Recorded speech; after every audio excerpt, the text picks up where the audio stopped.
internet. Are we here? Hello, hello.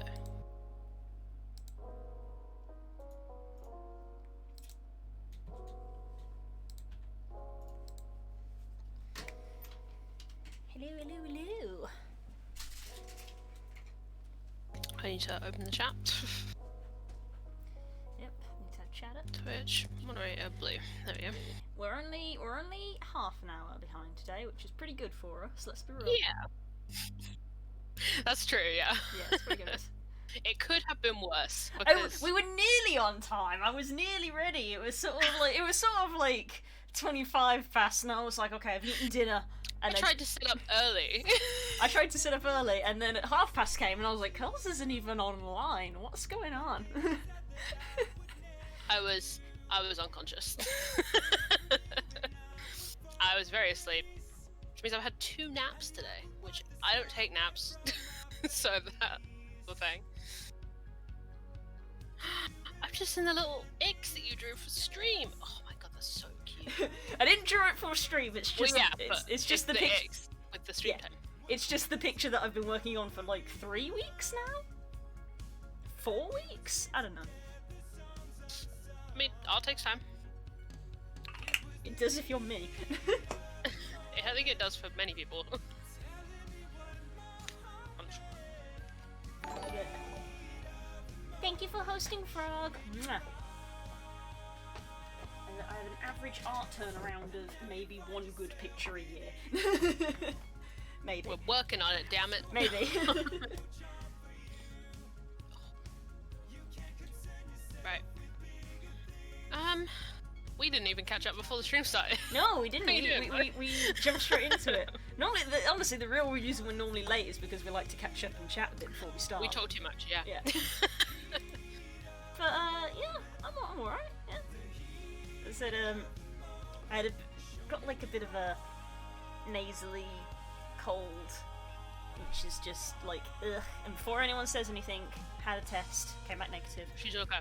She's okay. Confirmed she's okay. It is just a cold, or potentially hay fever, which I have not had in my life previously, but that apparently does not make any difference. You can just get hay fever.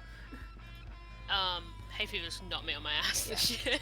Partly because there's a bunch of stuff being done to our back garden, which means there's a bunch of stuff getting dug up and plants and stuff that we're like, where did that come from? Which is all coming out.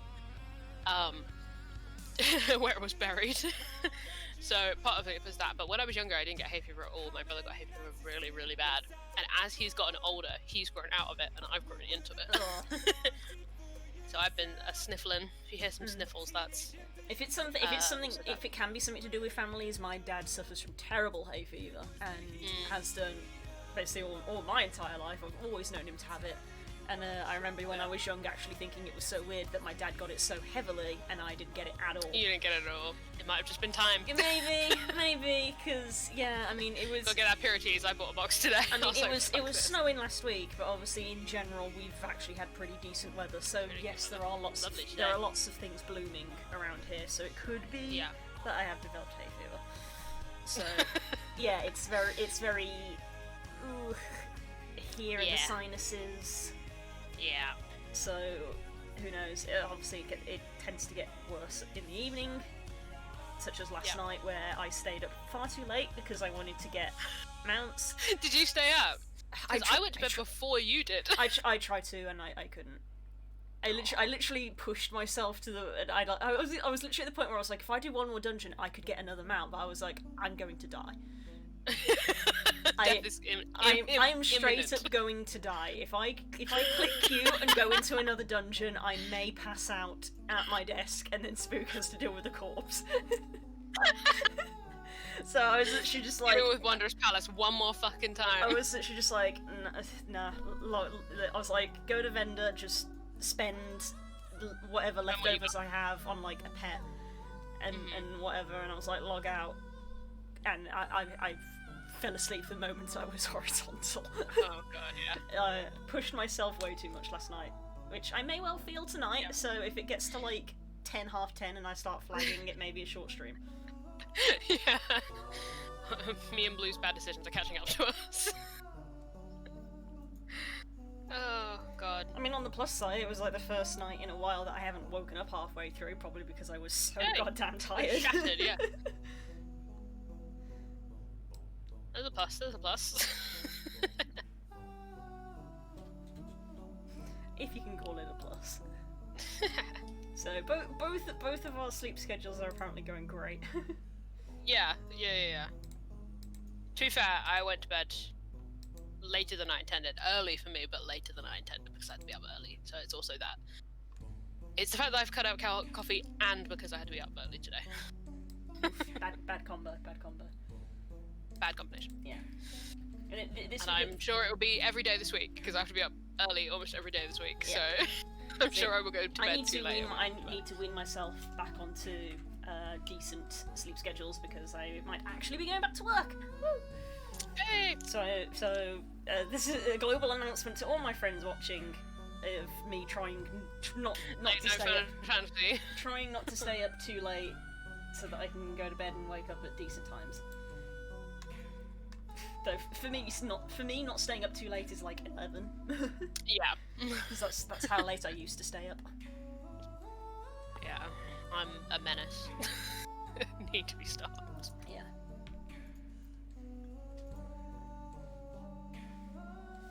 But I wasn't gonna sign into Fun Fantasy today, and I lied. I mean, I could have told you that was a lie. I was so determined. I was like, it's gonna be down for half the day in maintenance anyway. No. And then I gotta go out. I won't log into Fun Fantasy today. I'll do D&D prep and stuff. No. But yeah, to be fair, most of the time I thought I would be doing D&D prep or accidentally playing Final Fantasy. I spent asleep, but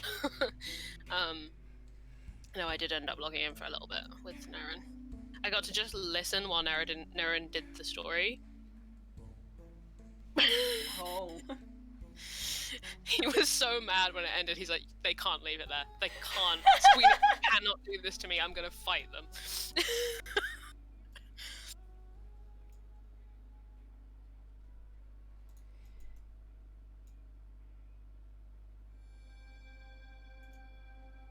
Yeah, makes sense. Do what you gotta do. You take all the time you need, even if everything goes perfectly fine. You are always welcome to just take a day off. Even if like you get the anxiety drain.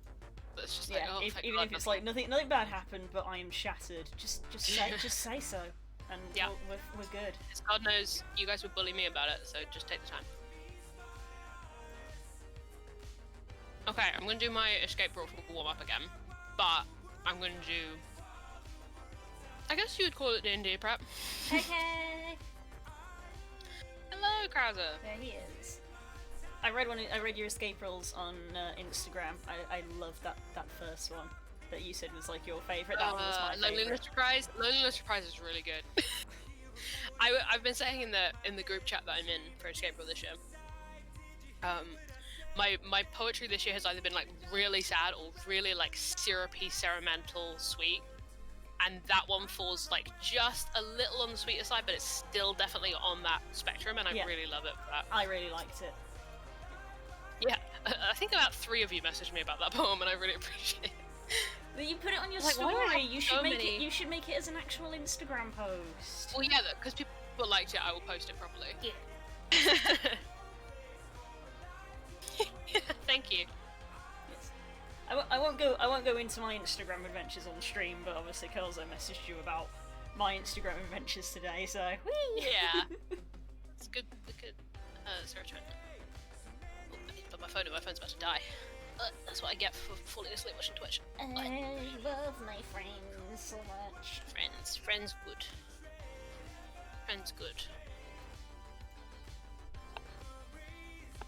It's one of those days where you look at yourself and you're just like, everyone is so nice to me. Why are people so nice? Yeah. There are people being so nice to me. I feel that.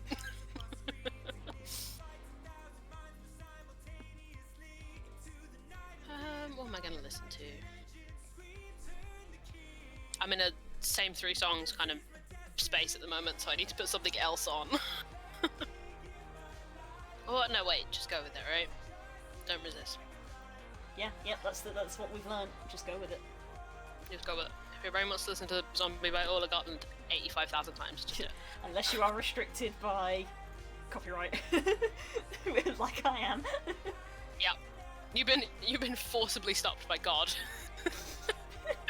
Don't call Twitch God. Please, it's owned by Amazon.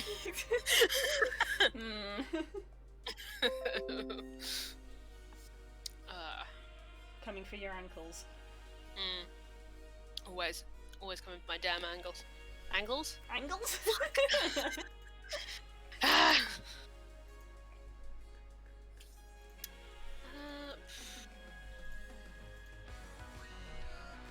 My whole brain is full of Pokemon right now. Hell yes! Because I've been watching... Blue already knows this, but I've been watching Strippin's Randomizer Nuzlocke. That poor man. That man suffers. I can't believe... Okay, I'm gonna have to tell the story for chat, but Blue, you already know, so do your warm-up. Yeah. If for those of you who are not watching and don't intend to watch, Sam Strippin's been having a real rough time doing an XY Randomizer Nuzlocke. And so last stream, so the stream before last, it was like right at the end of the stream, and he just got to a point where he's kind of comfortable. Sam's one of those people who doesn't like using legendaries. He wants to just use like powerful but normal Pokemon. And his team is dog shit. Like, he has no real heavy hitters, apart from he caught one Mega Aggron called Zemflux. And that was like the carry. He has a Togekiss that kind of carries, but we have to be a little careful. Yeah, we have to be a little careful with the Togekiss, you know? But the Aggron was like, throw it at the problem and it goes away. You know? It carried us through like 4 gyms. Yeah. Dungeons? Too much Final Fantasy. And they were just like leveling, like literally one of them had turned the stream off for the night. They were literally just doing a little bit of leveling at the end of the stream. In this patch of mud and water, he got a Wobbuffet. It was level 30, his aggro was level 46. He headbutted the Wobbuffet, it went down to half health, it countered and one-shot the Aggron. And that's where the stream ended. Sam was like, I'm out, goodbye. Ended the stream. The next stream, by the way, I'm watching these in VODs. The next VOD is just called Pain. Pain? Oh no! So I click on it, I'm watching it. And then we're going into a gym, right? He's kind of managed to get a team that's okay, but there's nothing really that can replace that Mega Aggron. He has quite a lot of box Pokemon, but there's just nothing that fills that void of the Mega Aggron. So we're in the gym, go into the fairy gym in X and Y, which is not fairy type. It's not the same Pokemon in it. I was gonna say, I was like, fairy really? Right when you needed a steel type? Yeah, right. But it's just insult to injury, right? There might not be fairies in there, but it's still fairy gym. And they get in there, and 2 of them are ahead of him just by a little. They go in at the same time, but because it's one of those ones where you go to random rooms every time. Mm-hmm.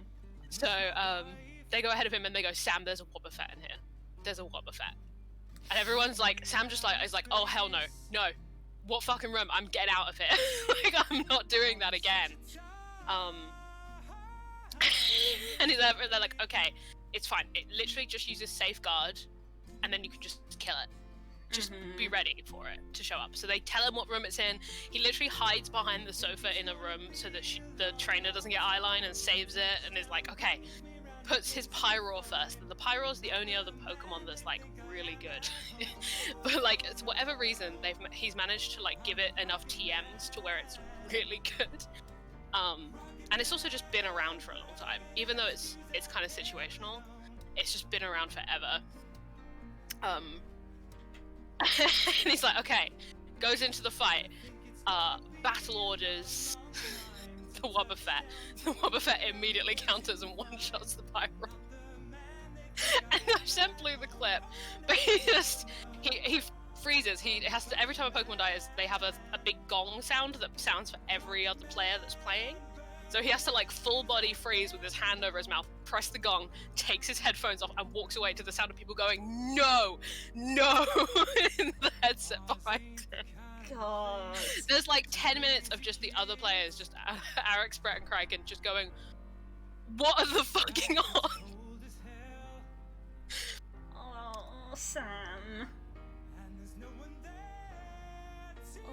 like, oh my god, when he came back, he was like, I don't know what to do.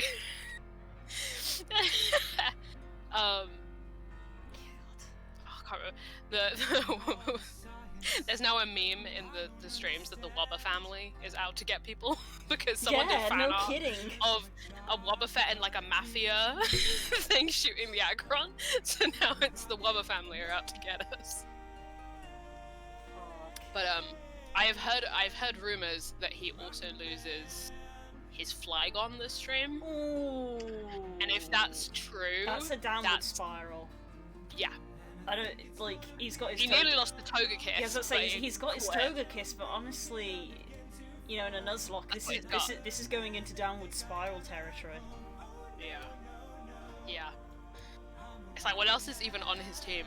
Fucking the Chinchilla one. Oh, Chinchino. Chinchino. We've just caught a Kabutops, which might end up on the team, which is pretty good. It's a Kabutops with Drizzle. Oh, okay. Which would be nice. That's good, yeah. Get the. I don't know. It depends if it lives level up because he needs to grind it up. Yeah, it's got a level. Half the problem with Nuzlocke is as soon as you lose someone, even if you got a backup, it's like, right, we've got to level up the backup. Yeah. Fortunately, because they're doing very specific like rule block made for this specific randomizer seed, so like after this gym, they're allowed to use the XP share. So it's easier to grind something all the way up if you have to. And also, when they get to where the wild Pokemon are level 50, they're always at their highest evolution, I think. So we'll see how that goes. Because I think it's trying to stop that if you lose some stuff at like Victory Road-ish, you don't just... And also so they don't end up with an Elite Four that all have Wurmples. Which I think happened once. Wow. But yeah, it's been a wild ride. Big oof. So I've been entertaining myself while I grind a Dark Knight to 80.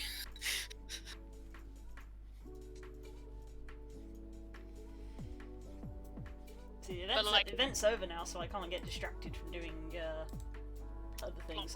I mean, I'll still get distracted by like crafting, but I won't get distracted from like literally making no progress because I'll just be. Before I was just grinding stuff for grinding, whereas now I'd be like, oh well, I can level up my crafting, or I can level up my Dragoon or my Archer or something. Yeah, I'm at a point where I'm more or less procrastinating. Sorry, I'm in 5.1, and I nearly went to go like I'm just gonna catch up because I kind of can't bear the fact that there's content I haven't seen, like in terms of main story. Circle's done. But I'm like, no, do it at my own pace. I'm gonna get at least my tank to 80 and do the role quest. But to be honest, my dance is leveling quicker than my tank is when I can queue with it. Because my dance is at 68 and I haven't been trying to level my dancer. I've just been picking it whenever we needed a DPS and my red mage is at 8. So I'm more comfortable doing all of those before. We have to wait either until... What is it right now? April? May, June? Until July or November for more story. So it's like, okay, I feel...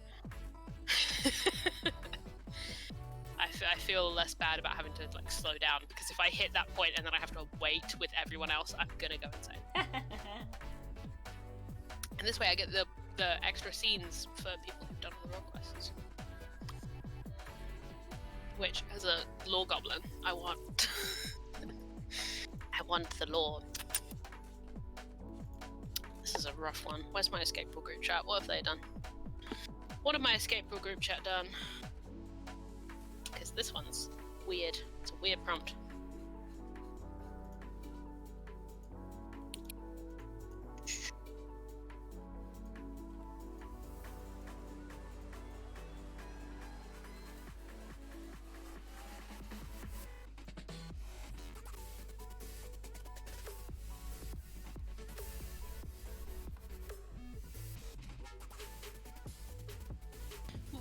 Definitely just knocked a bottle over.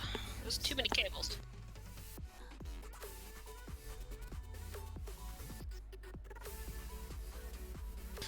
open that bottle of Pepsi, it's going to be an interesting day.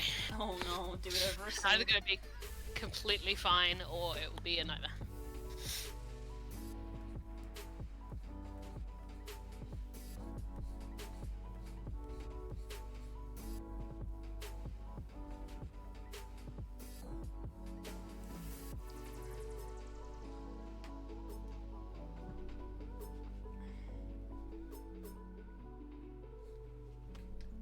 Take a sip. Oh, hello. Is that a threat? Maybe?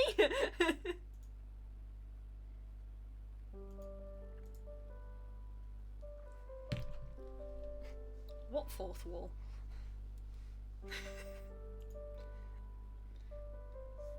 In this economy?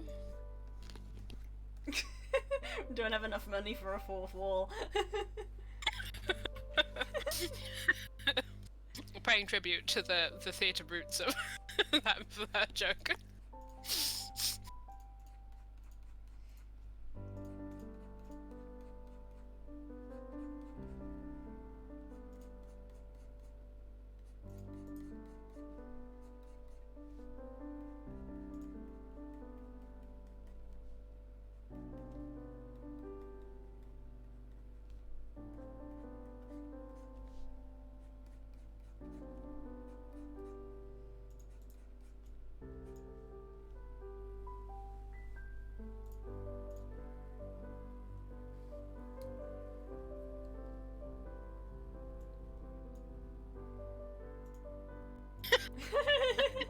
Yep.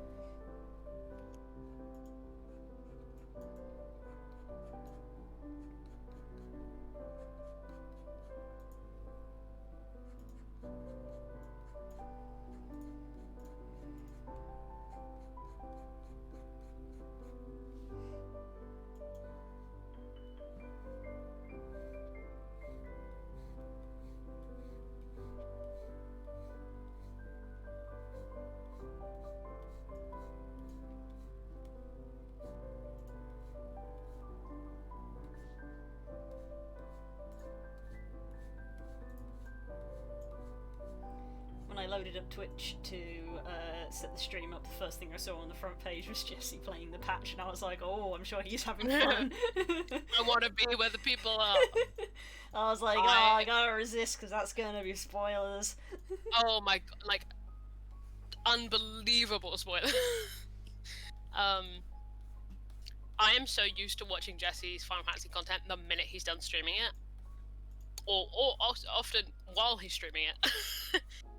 It's gonna be so weird to be like, okay, I can't watch that. And I can't watch any Jesse Final Fantasy because there might be shit on screen I can't see. I don't like this. I don't like this. The sooner you catch up, the sooner you can keep watching. It was funny because Naren was like, I can't wait to watch you go through this. And I was like, wait. This is the first time it's been this way around. Because I watched Naren go through 5.3 and 4. Even though he waited, I'd already seen it. So I was like, wait, I don't like this suddenly.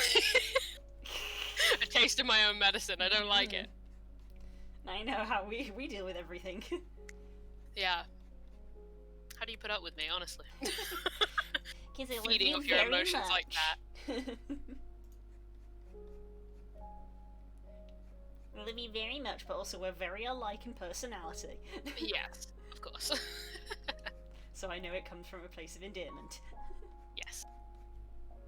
I love you all very much, and therefore I want to watch you suffer because of things we mutually love. Hello, what D&D game have we been playing for 5 years? Yeah, it's basically D&D with us. Mutual suffering.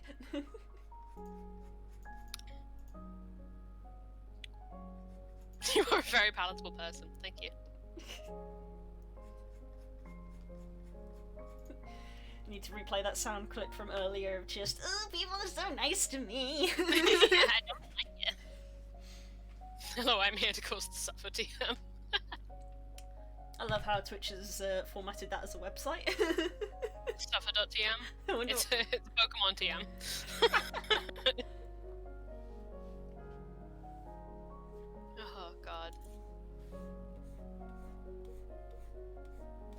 about Posey this week. Hmm. Good thoughts. Because I realised on Twitter, I put it on Twitter, but I realised that Posey is Katara, and now I can't unsee it. Love it.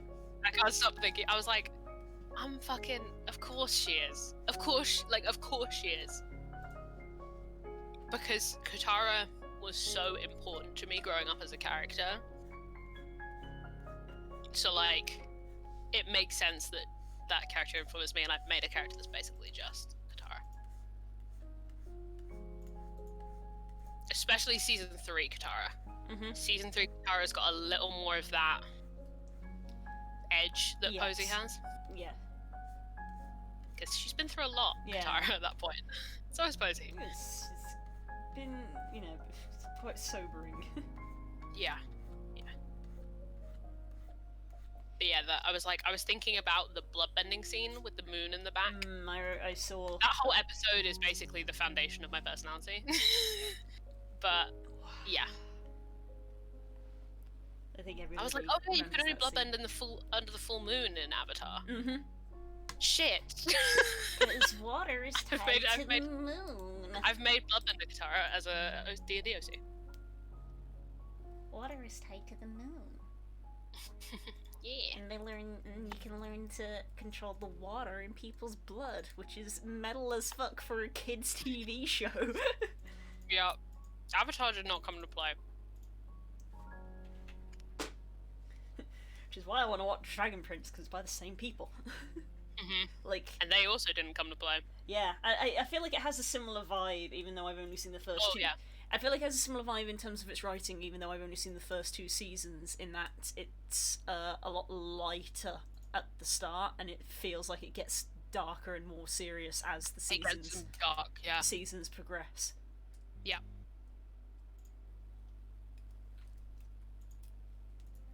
I've already And also rewatched. like Avatar, a lot of grey area in between specifically younger heroes and villains. Hmm.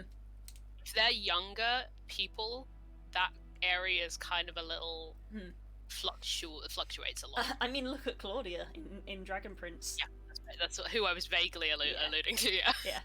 Although I'm not saying, which side, but just Claudia. Oh yeah. Yeah, I'm really curious to see what Claudia does in later seasons. Love that lady. Yep. Well, yeah, she's like your whole aesthetic. Roasted, assassinated. It is a vibe. It's a vibe. Yes.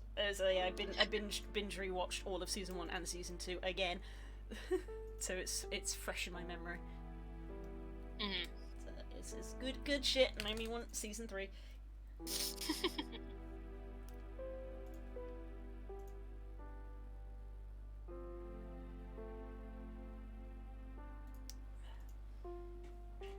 Nail needed cutting because it was bugging me.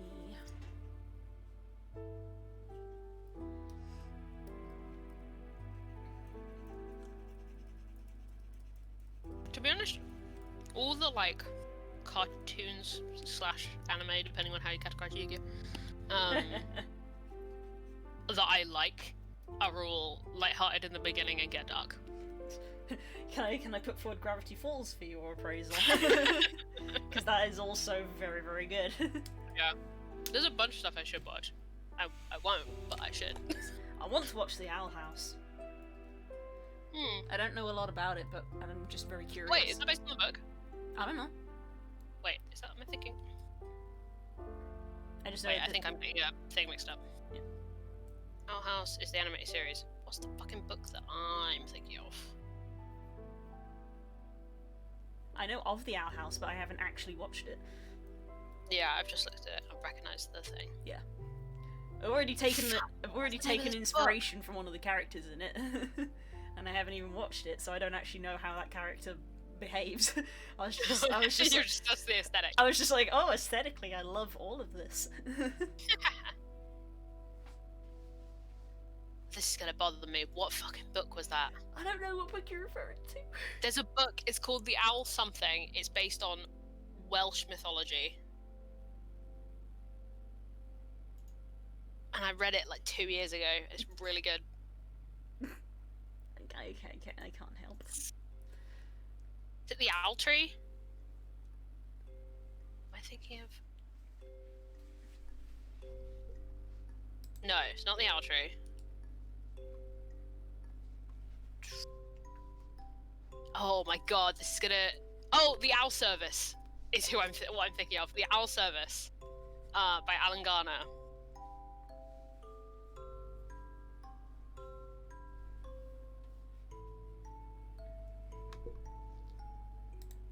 That's a pretty good book, actually.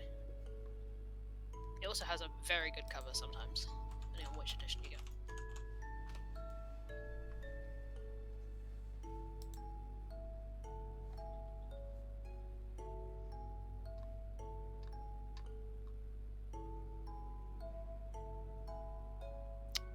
That's an interesting cover for this book, and the one that I am thinking of. I'll send it in the chat. Is this one? This is the cover that I had from the library. Oh, it doesn't show that it's like metallic, but it is. The image address.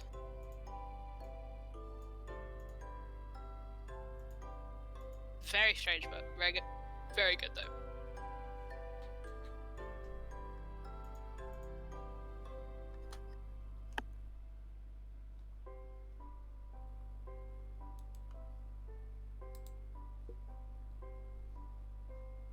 I completely forgotten about that book until you wrote that memory in me. From saying the phrase "the Owl House."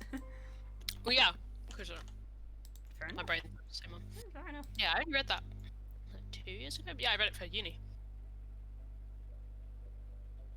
I had a lot of opinions on it.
That's a fucking Megamind thing.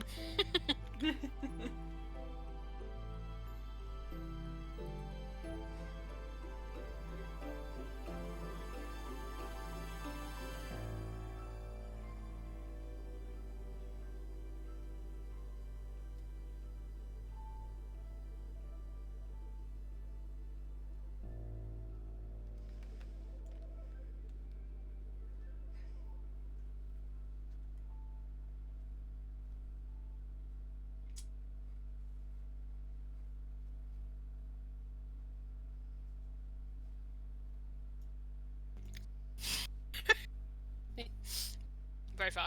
Very fair. I'm just thinking of that scene with Roxy. It's like, yes, alligators! Very inventive. I'm thinking of the bit when they're in Megamind's base and he's disguised as Bernard and he's sort of going between being Megamind and Bernard and he goes, "Be quiet or I shall use the lasers again!" Oh no, not the deadly lasers! You're so strong and strangely attractive. Please no, not the deadly lasers! It's strangely charismatic. Fuck, that movie's so good. It's such a good movie. Again, I feel like I rewatched that like a month or so ago on Netflix. Oh my god. I watched that movie, rewatched that movie pretty regularly. It's in my like rotation of like comfort movies. Oh. Matrocity! Matrocity! Shul.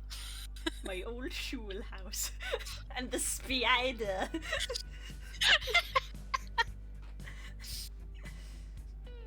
Yeah, oh yeah. Das, I'm gonna send you something deeply cursed in a minute. I just need you to know that. Carry on. But yeah, fuck it. That whole movie's just full of grade A bits. Hal Stuart! Hal Stuart. It's pronounced Stuart. Stuart. Minion's too good. Back to evil laughing. That's basically us. Minion and Megamind is basically Minion. Hello. It's pronounced hello. Hello.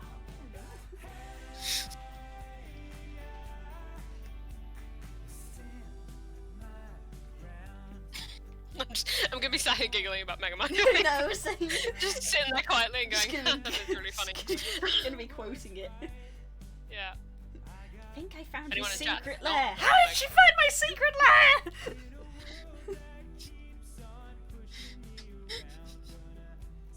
How did she find the entrance? It had a welcome mat in front of it. I kept forgetting where it was. This is the only place in the city with an observatory on the roof.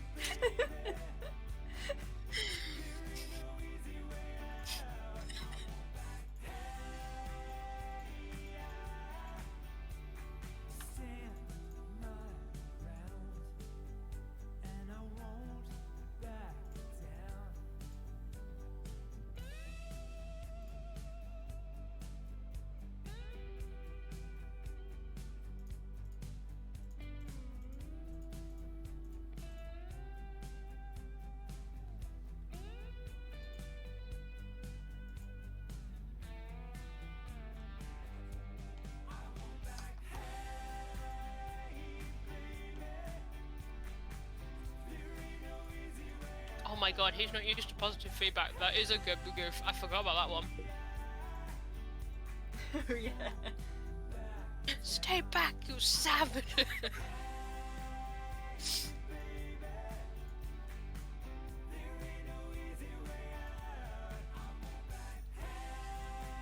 Yes, very good. Now it's time for some witty back and forth banter. Ah, look, I'll be honest, I'm not quite sure where to go with that. Megamind's a great movie, chap.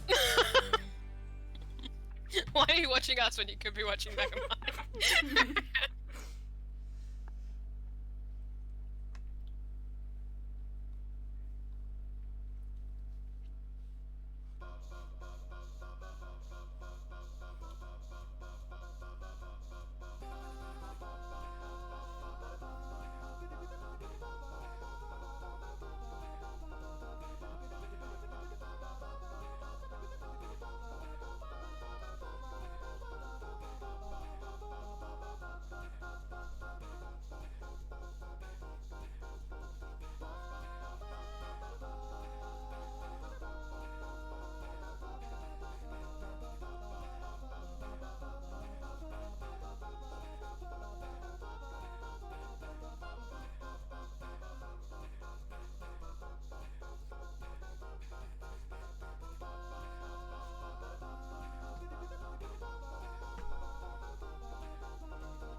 that's done.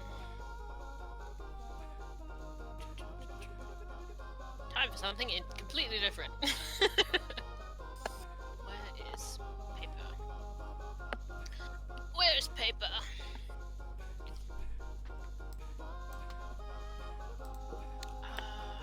I should have really assembled all of this before I started. It's a pencil. Where is anything that I am? Are they all over there? Fuck. Give me 1 second, I just need to go to the other side of the room.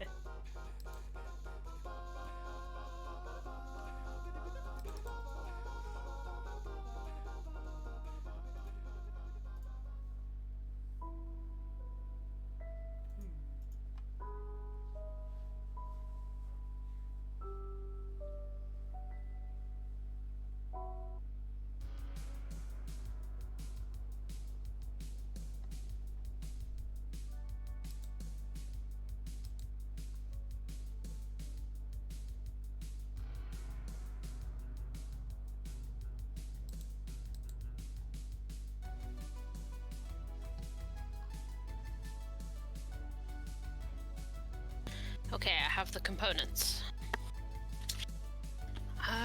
What can I use? Do.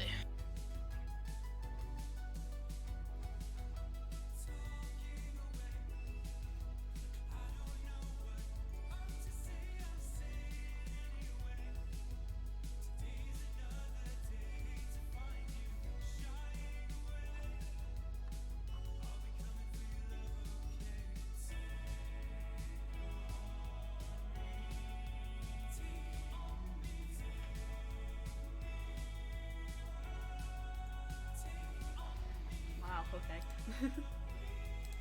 Didn't even know that was possible. That person just won Pokemon Go. I had a Discord notification from one of the Pokemon Go servers that I'm on, and I'm like, I have that muted, which means somebody did an at everyone. And I looked at it and I was like, is this like a server notification or something? Nope, it was someone bragging that they had got a shiny, perfect IV Mew in Pokemon Go. And I just looked at it and I was like, yeah, cheers. Congrats, you won the game. You earned everyone bragging rights. Jesus, I don't even know how they managed that. That's just either supreme luck or years of hard work. It's supreme luck because I think you can literally only get 2 Mews in the game. And one of them you have to pay for, basically.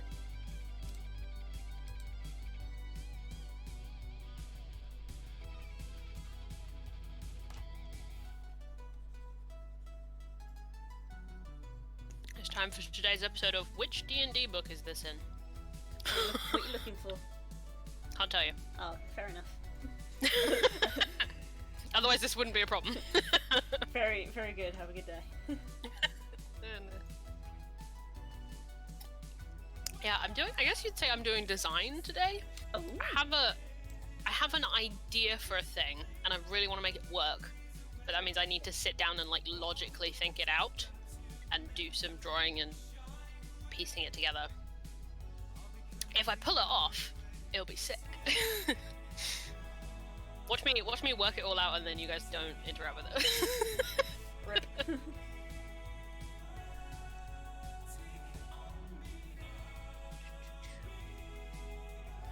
if it's in this book, it's going to be in this section.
I'm just gonna posture check myself there. Felt yourself slipping, did you? I just like caught my vision in the camera, and I was like this. It's okay. No. No. I'm reading one of. Oh, yeah, actually, I can take this. I'm reading a part of Tasha's for inspiration. Ooh. I really find it interesting the way they've chosen to present this information. I'm really curious what it is you're reading. This isn't anything. I'm reading the puzzle section. Just to get some inspiration. Because it's no surprise I put puzzles in this damn game at this point. It's a standard part of the recipe. But, yeah, it's interesting how they've chosen to, like, lay this out. Some of the ones they've labelled as easy, I would argue, are not easy. Problem is that There's it a lot of varies them from person to person. Like, yeah, literally, people find different puzzles easier. Yeah, and harder. Definitely. It's true.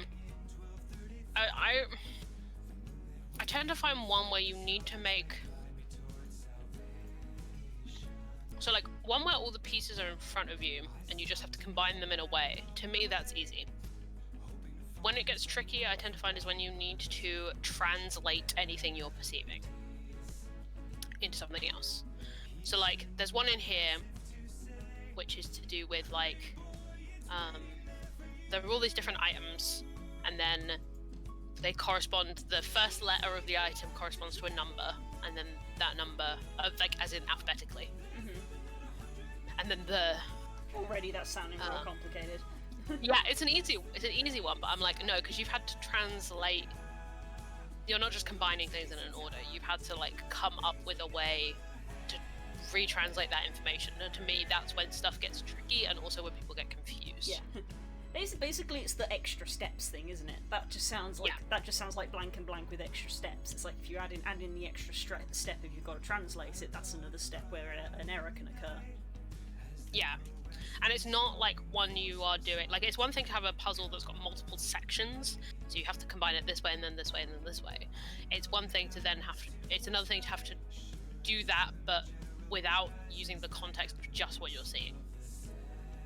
Right, where you have to turn that set of information into a different set of information mentally, is where I find people tend to get stumped.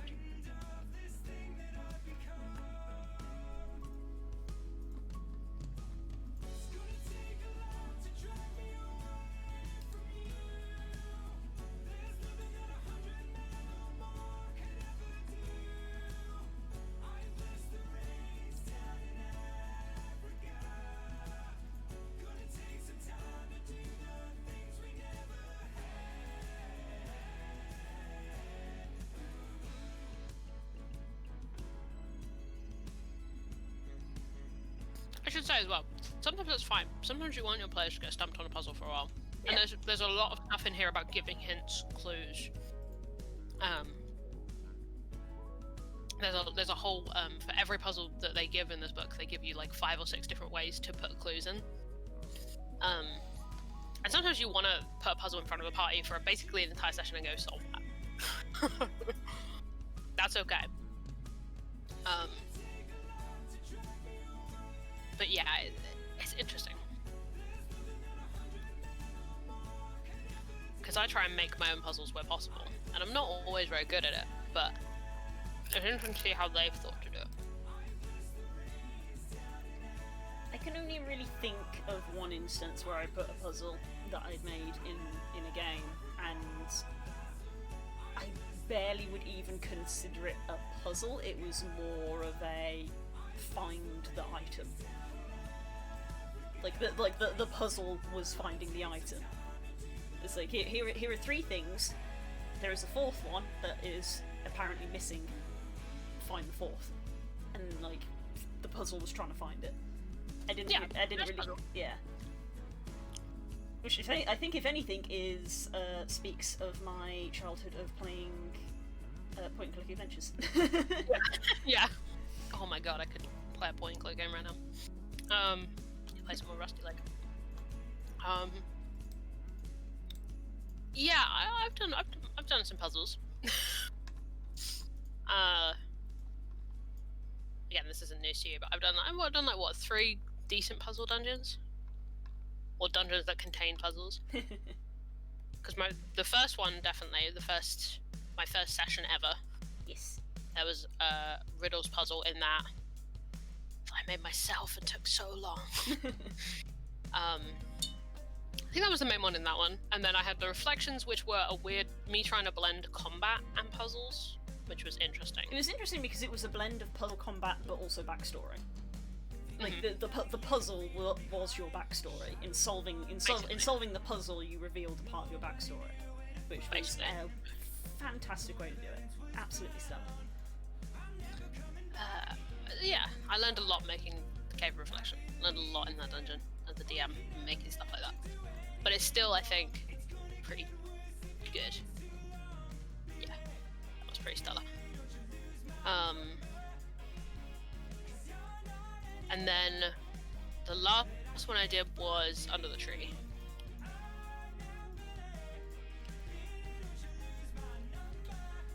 was Under the Elder Tree.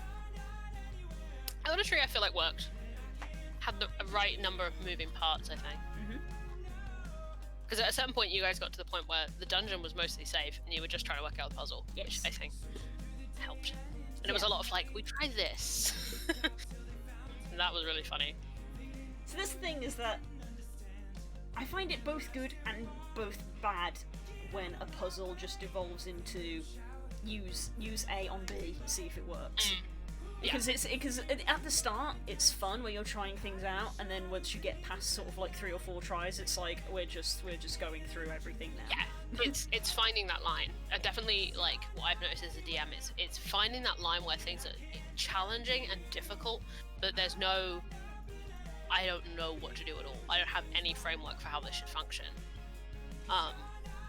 That's why I said Cave of Reflection taught me a lot, because you need to present a puzzle in a way that you can see. You almost need to be able to see the mechanics of a puzzle. You need to see what you're trying to achieve, the pieces you need, and have some idea of how they go together. So, like, to use the tree as an example, you guys had the 2 sets of, like, essentially cabling, magical cabling, with 2 different puzzles on either side. And there was like, okay, well, this large hollow metal tree reacts to it sparks sometimes, and has like it's like crumbled as if it's been burned or electrocuted. Like, there's some pieces there that goes, okay, well, then clearly we need to get some kind of flow through this tree. I liked that, where it was like you can sort of essentially the answer was in front of you and you had to reverse engineer it. That I kind of like that, having to reverse engineer what it was you needed to do. Yeah, legit tip for DMs. If you want to make a puzzle thing and you don't know where to start, make a lock or a mechanism that's advanced but is broken. And make the players fix it. Because that kind of stuff, you can, and also that way as well, you can end up with solutions that aren't necessarily how you thought that puzzle functioned, but you made it work. Like, it's like, okay, well, they fixed the mechanism that was broken. Even if it wasn't the way I thought they would do it. Puzzles are only as good as its clues. I would agree with that. Yeah, I've learned a lot about making puzzles from making bad puzzles.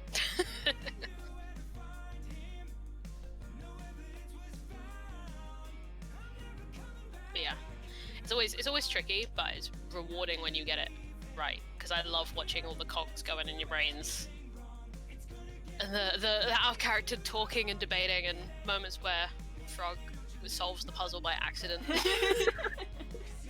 Everybody loves that part. Yeah.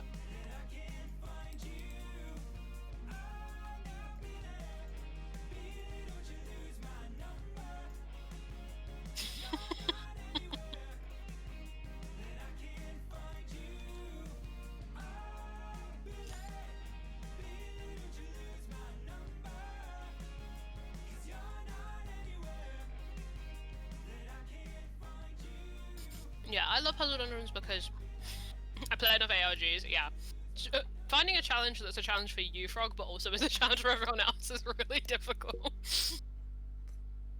But like, it's all because in Dragon Age Origins, unsurprising, there is a place called is a quest called the Urn of Sacred Ashes, and that is massive. I guess you would say it's a dungeon, which is full of weird allusions to your backstory, fun little puzzles, riddles, and it's like my favorite part of the game. It's a really short part of the game, but it's my favorite part of the game, and I'm trying to emulate that that dungeon every time because it's a mix of backstory, combat, and puzzles. That's peak. It's the gold standard. Yeah.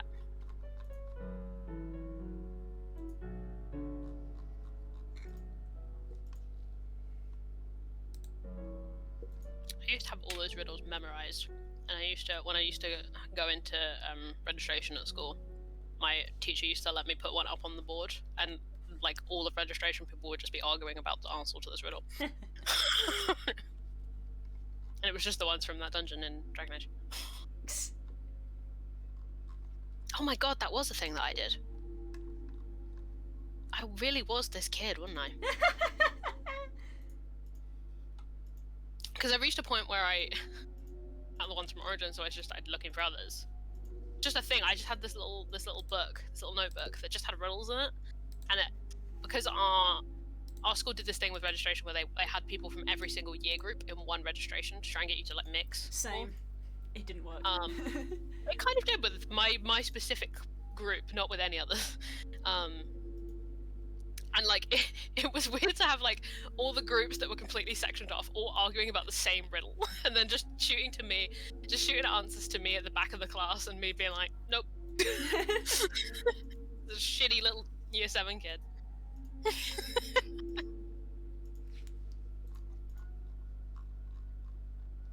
People trying to steal my little notebook to get the answer. Fuck, I remember that. Feet feathers. Hey. Okay, this is the first difficulty hard I've encountered. Let me have a look. Right, I need to go top up my water. I'll be right back.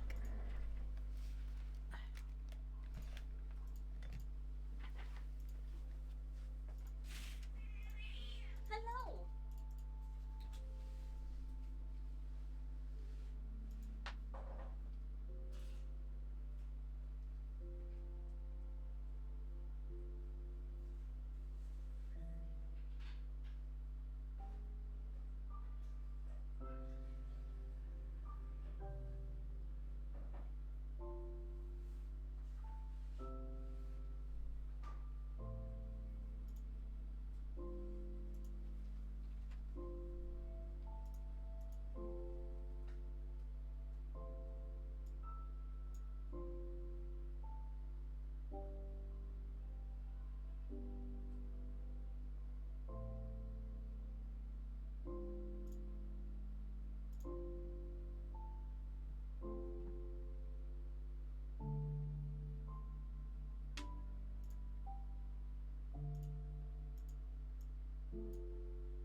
So yeah, I get that this puzzle's hard.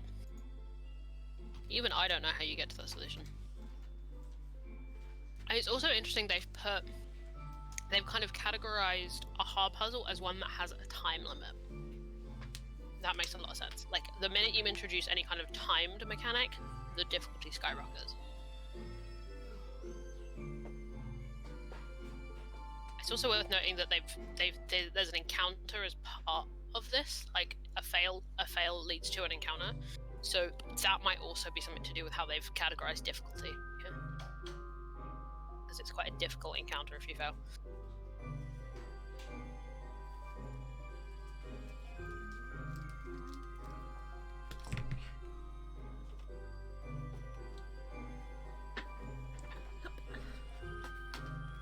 Hello. Hello. How Just saying. How fair's the hard puzzle? I think the reason why this is hard is because there's a timed element to it. Oh yeah. Because the moment you add a timer, people's brains go. Brrr. yeah, it's a hard puzzle as is. Like, I am still only kind of sure how you get to the solution there. But also there's a time mechanic, and also if you fail, there's an encounter, which is also a difficult encounter. Ooh. So that is Yikes. hard.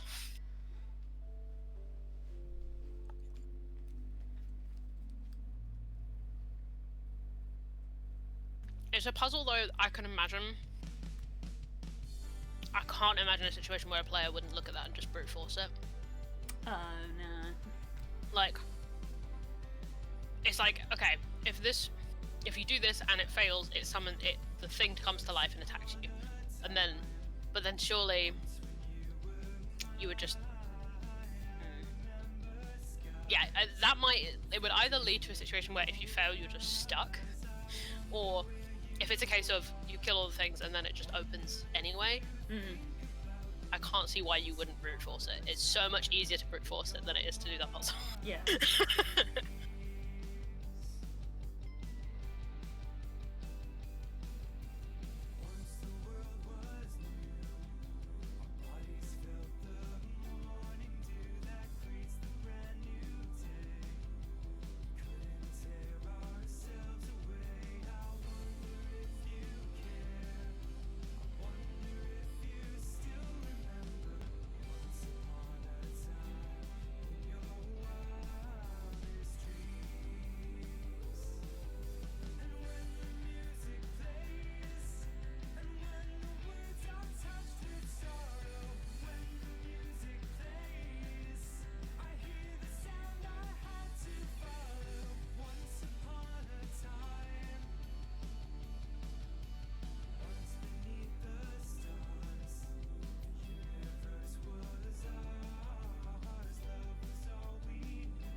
This puzzle really takes the cake by being both difficult and incredibly creepy. Oh, good.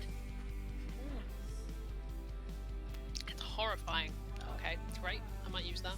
I'm gonna take this.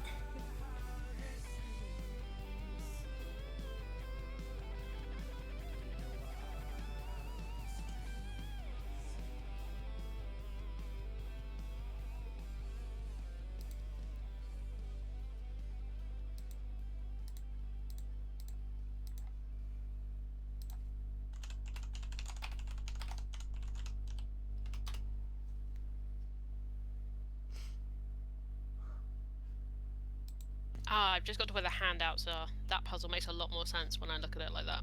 Mm-hmm. The actual handout that's meant to go with the puzzle, I'm like, oh, okay. I get what you're talking about now, and also how they would conceivably figure that out. Okay, that's good to have as background.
I need dice.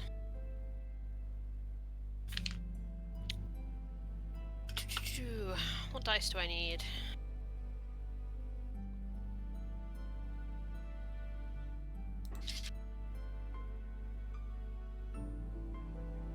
I don't think Kay's still here. If he is, I still... When I pick up this dice, I'm like, no, you know what you did. Oh, is that the one? I know, you know what you did. Is that the one? When we, when we go treasure hunting in Final Fantasy, there's 2 doors at the end, where you go through one of them locks you out, one of them keeps going. And we just roll for it. And for the, for the level 61s, K rolls, for the level 71s, I roll, for the secret level 71s, Neruin rolls. And so I was like, I'm going to use Fenna's dice, because Fenna's dice always treats me right. Has never taken us through a door that works. It's on timeout, it knows what it did. Yeah, but then Fenna has 2 sets of dice, so she's okay. Whoops. Goodbye, dice. Where did you go? Ah!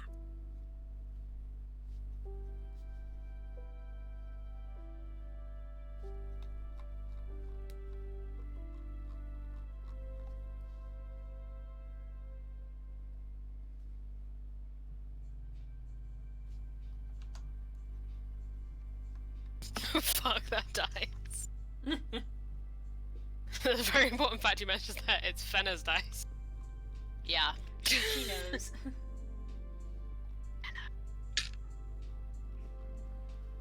The one who booby traps doors. It's true. It's very on brand, to be honest. To be like, oh, you're treasure hunting? No. No treasure for you. What if you didn't? I'm a gremlin. Love that girl. Nice. No, bedtime. Bedtime. Okay. Night spook. So we're going through the light. Struggling to keep up with something. What? Turn it off when you go to bed for me, please. Uh-huh. Unless they crash it again, in which case, I don't know. Because that was what happened before. Meh. Meh. No, I'm gonna throw the cat in it.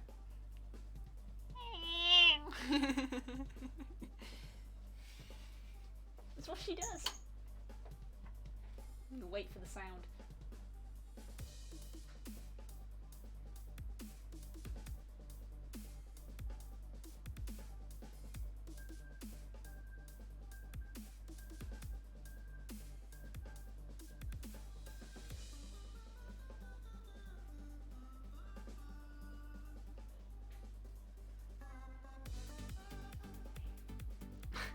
There it is.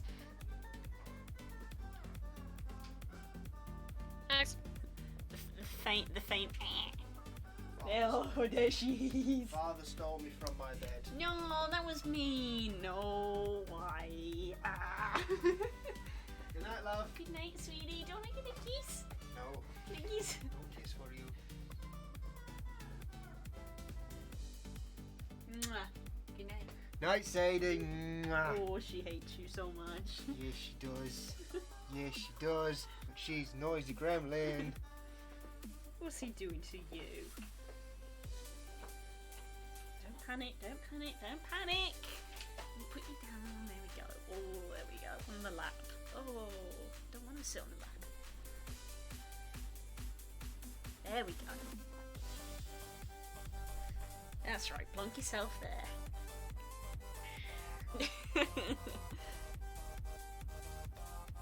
Hello, Max. We're just in time for the gremlin.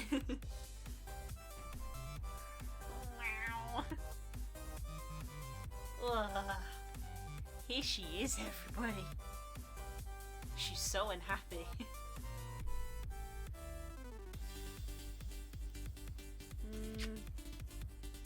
Shady Sadie!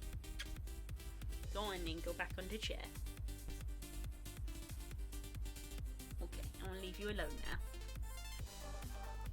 Meh.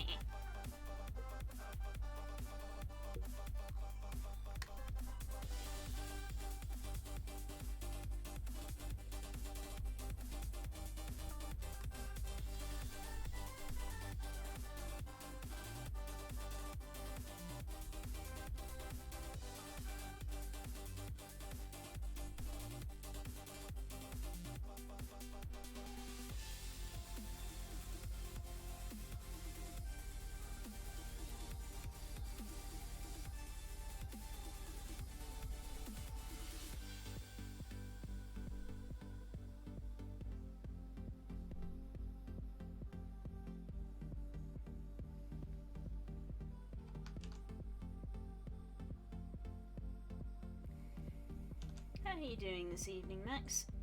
How's it going?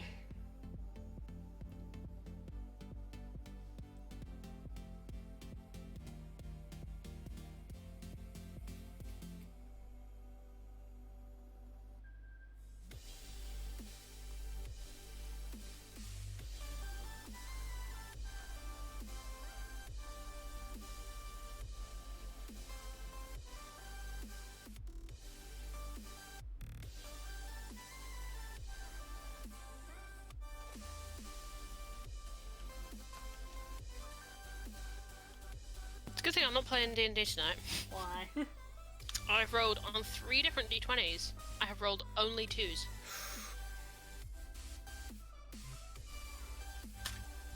And I've just dropped a pencil. Get There we out go, of here.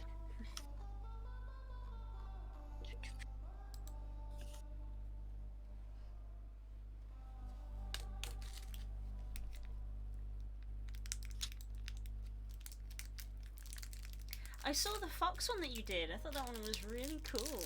I liked it very much. Little sweet foxy. Sweet fox. Little sweet fox. Love to see Oh, it. everyone ignore me using this box as a ruler, by the way.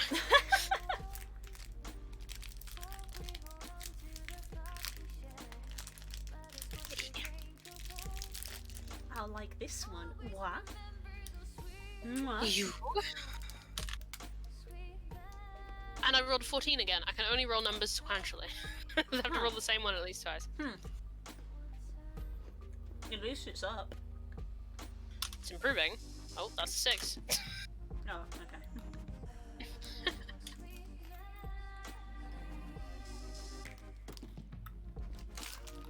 Sneaky chocky bar time. Chalky about time.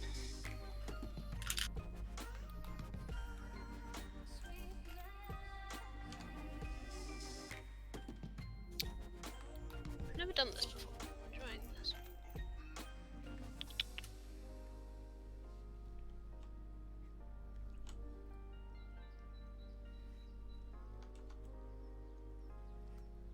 I freaking binge watched on Netflix on like Friday The Way of the House Husband because it only has 5 episodes, and my god, I am so sad it only has 5 episodes. It is wonderful.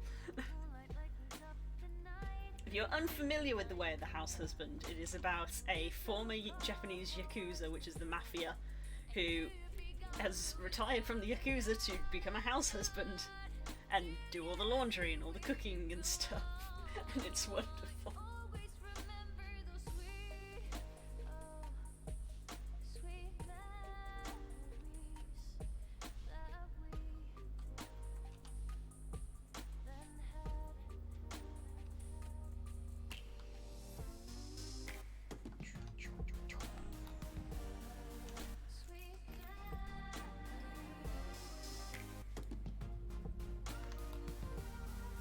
See, Naren gets it. I was gonna say, but my brain's on a delay. I was like, oh, Naren loves that show. It's so good. I knew it was coming to Netflix because I've seen like Tumblr posts about the manga and stuff, and I'm like, oh my god, this looks hilarious. So I was like I said, I'm really sad that there isn't more. And apparently, not only is there's the anime that Netflix has done, there's also going to be a live action adaptation, and I'm like, I'm gonna watch that, even though it's probably just gonna be the same.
Ooh, what happened at work?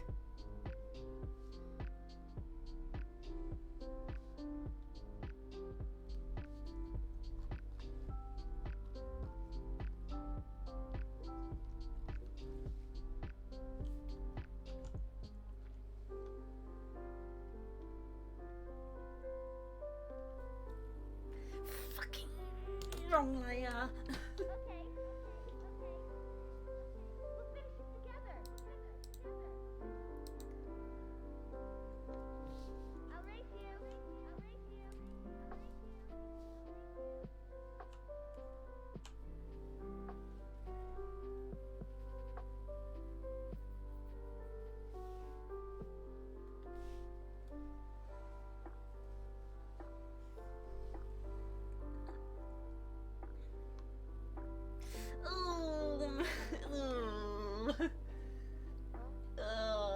Cringe.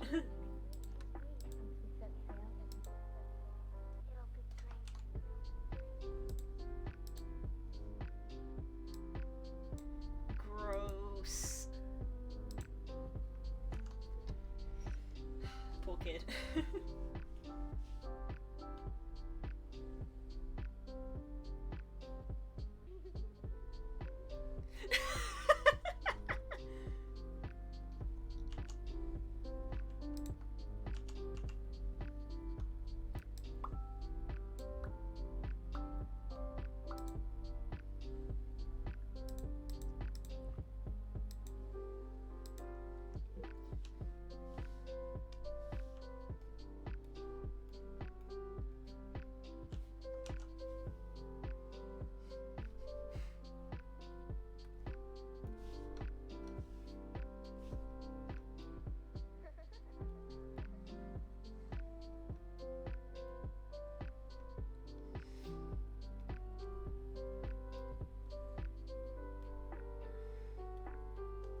Oh, that poor kid is just. Ugh, this is mortifying.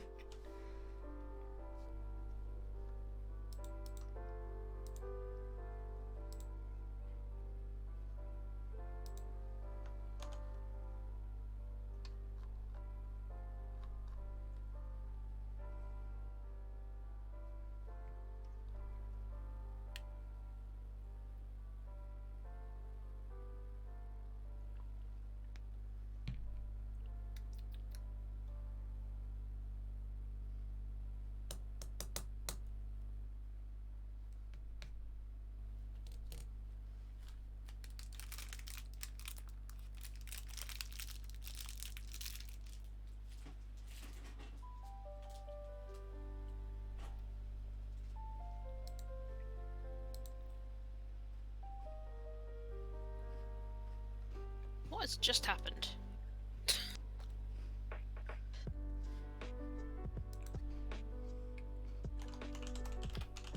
You alright? Yes, sorry, I'm just reading back in chat. Oh god. Have you only just seen? Yeah, I was concentrating. Fair.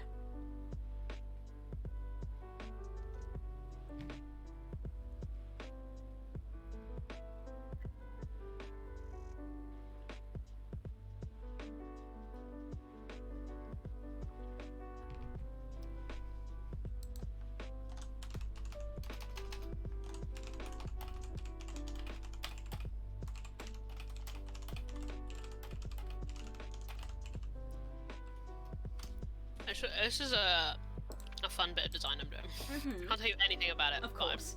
really vibing with it.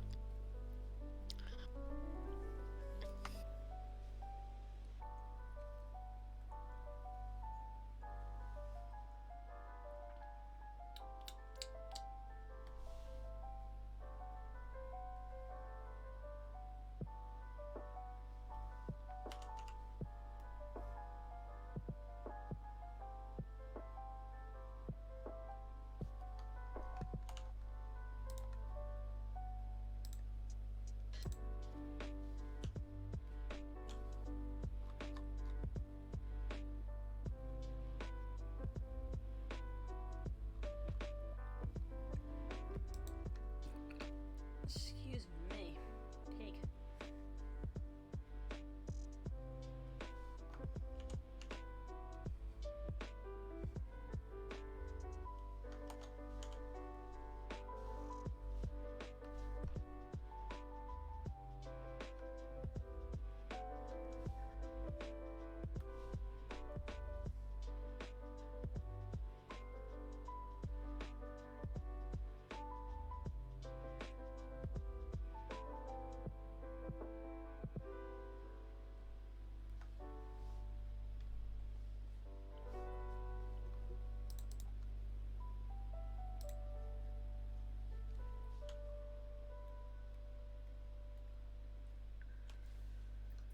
Oh, Max, I said earlier one of the discords that I was on for Pokemon Let's Go pinged, and I was curious to see what it was. Let's Go Pokemon Go on the phone. Someone on the Discord got a perfect shiny Mew and had tagged the entire server in it to brag, and I was just like, okay, okay.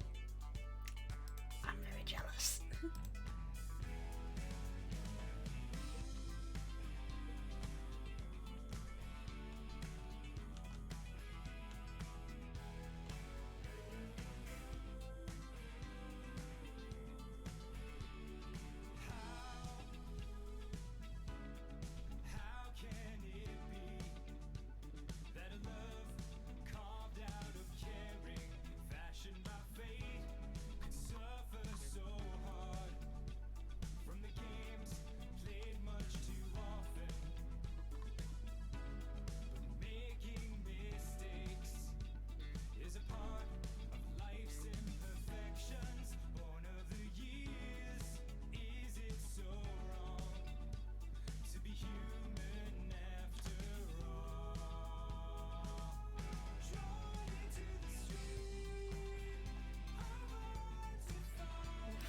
these feathers were going to take a while, but yikes.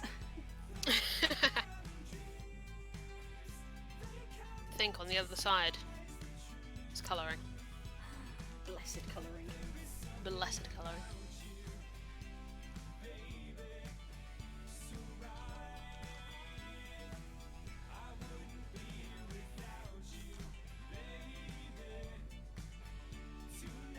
Because I've been listening to the same piece of music for the last 20 minutes.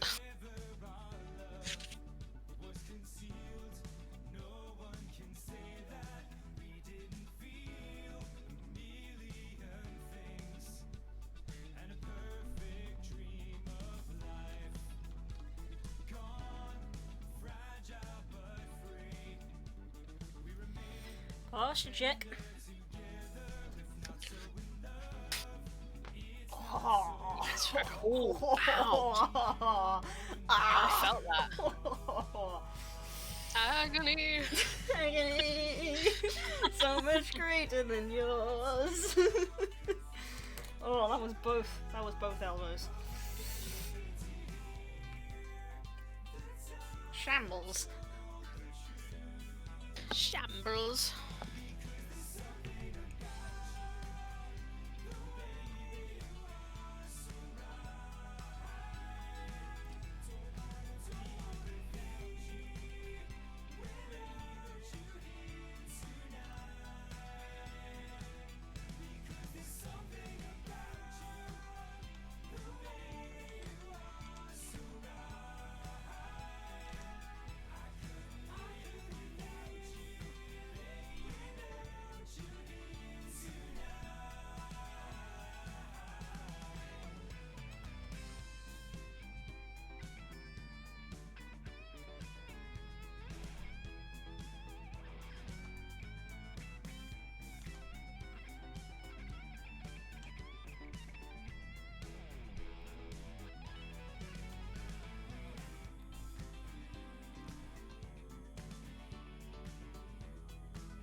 Sorry, I keep doing that.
Hey Blue, have you got dice on you? Yes. Can you roll me a d20? 5. Thank you.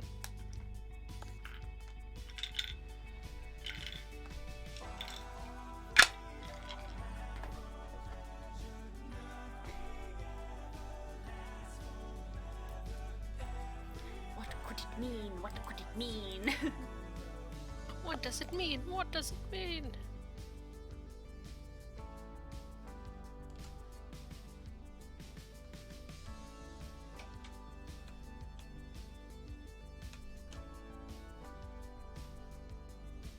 As a DM, it is my responsibility to put the player's fate in their own hands whenever possible.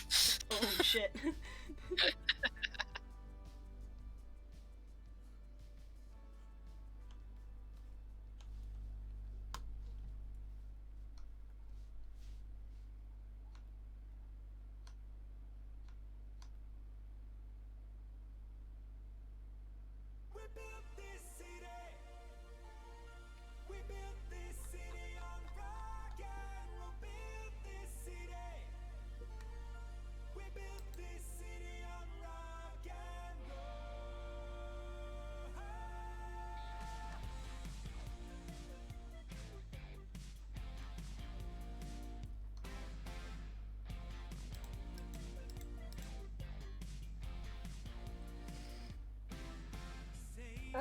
That's fine. It's fine. It doesn't matter. What? What? Wrong layer. It's fine. It's fine. It doesn't matter. It's all line art. It's fine. It's fine, it's fine, it's fine, it's fine.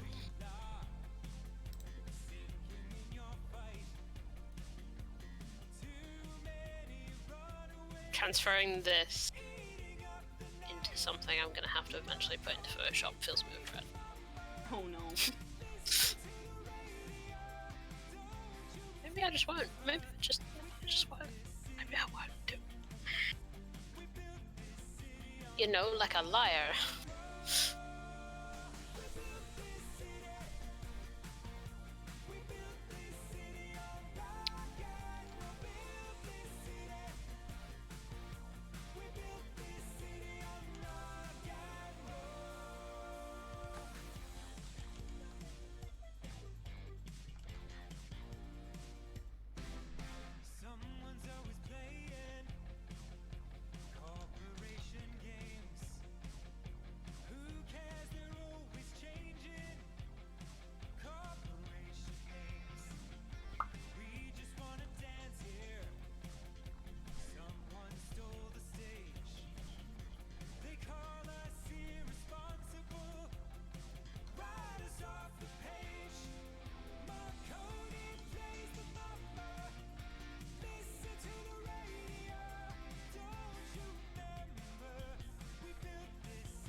You alright? Do you ever have an idea and you're like, oh no, that's cool. Yes. I have to do that now.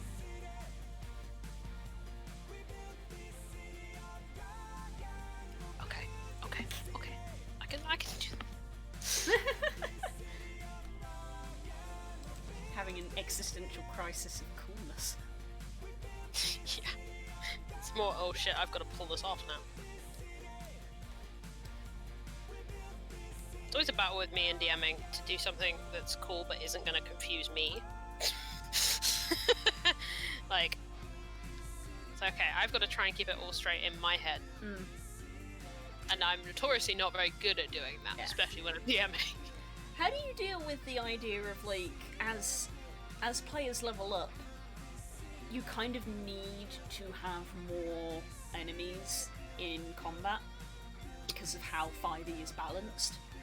Yep. Like you can have like one big enemy, but generally because of action economy, in order for it to be an interesting fight, you need there to be lots of additional enemies. How do you deal with that? You'll notice as one of my players, I'm trying a lot of different ways to deal with that. As someone who's not very good at combat at low levels, let alone running combat at low levels, like let alone when you've got, and I think I've been stress tested a little bit because you guys keep taking fucking NPCs with you everywhere. So I'm always to some extent running at least 2 or 3 things, even if I've just put one thing in front of you. I end up running 2 or 3 things. So I've had a bit of pressure with a test with this, and a lot of it is grouping. Just being like, well, okay, all of these things go at the same time, roll the same attack, more or less, simplifying it basically. I do struggle the minute I have multiple different types of enemies and multiple NPCs. That's when I'm going up. Because I especially because a couple of the NPCs that you guys have got on board have got a lot of spells. And that's that moment where you're like, currently, what I'm trying to learn to do is to take moments when you guys are planning stuff or deciding things, or like any little tiny like scraps of seconds that you guys are doing stuff or doing math or whatever, to do like plan in advance or do things behind the screen in advance. Trying to, because the thing is with me in combat is I can do it, but I will just slow it down so much because I'm not very quick at doing math. and deciding what all those things are going to do, it slows down quite a lot when it gets to like my turns as a DM. So trying to find seconds where I'm cutting seconds out of my turn, so it can be the player's turn as much as possible.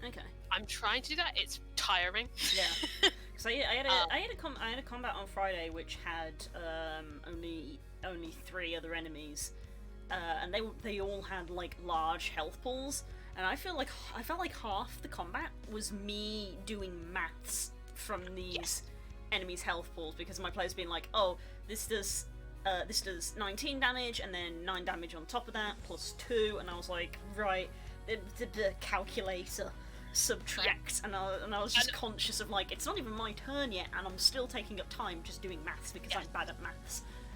Yeah, and you're like, again, you know this, but I apologize profusely while I'm trying to do math because it takes me so long. Like, if I could have 4 calculators in front of me that just had different enemies' things on them, just had HP and stuff, so that I didn't have to keep track of it in any other way, and any way that to get any way to take math out of my hands is encouraged. So I've got rolls 20, so I can cheat a little. So I can have their health bars and just do that minus this amount of health done. I still haven't quite worked out when I've got really long turns as a DM, so like when I've got like 8 little things to roll for. I haven't quite worked out how to speed that up, other than just getting good. But yeah, finding any corners that you can cut to make it keep quick. And sometimes as well, if I know it's not going to kill one of you, not even when it's like especially NPCs with the big thing, or anything that is entirely my end, I will be like, okay, I know that's not enough damage to kill the thing. I'll do that math while they're taking their turn.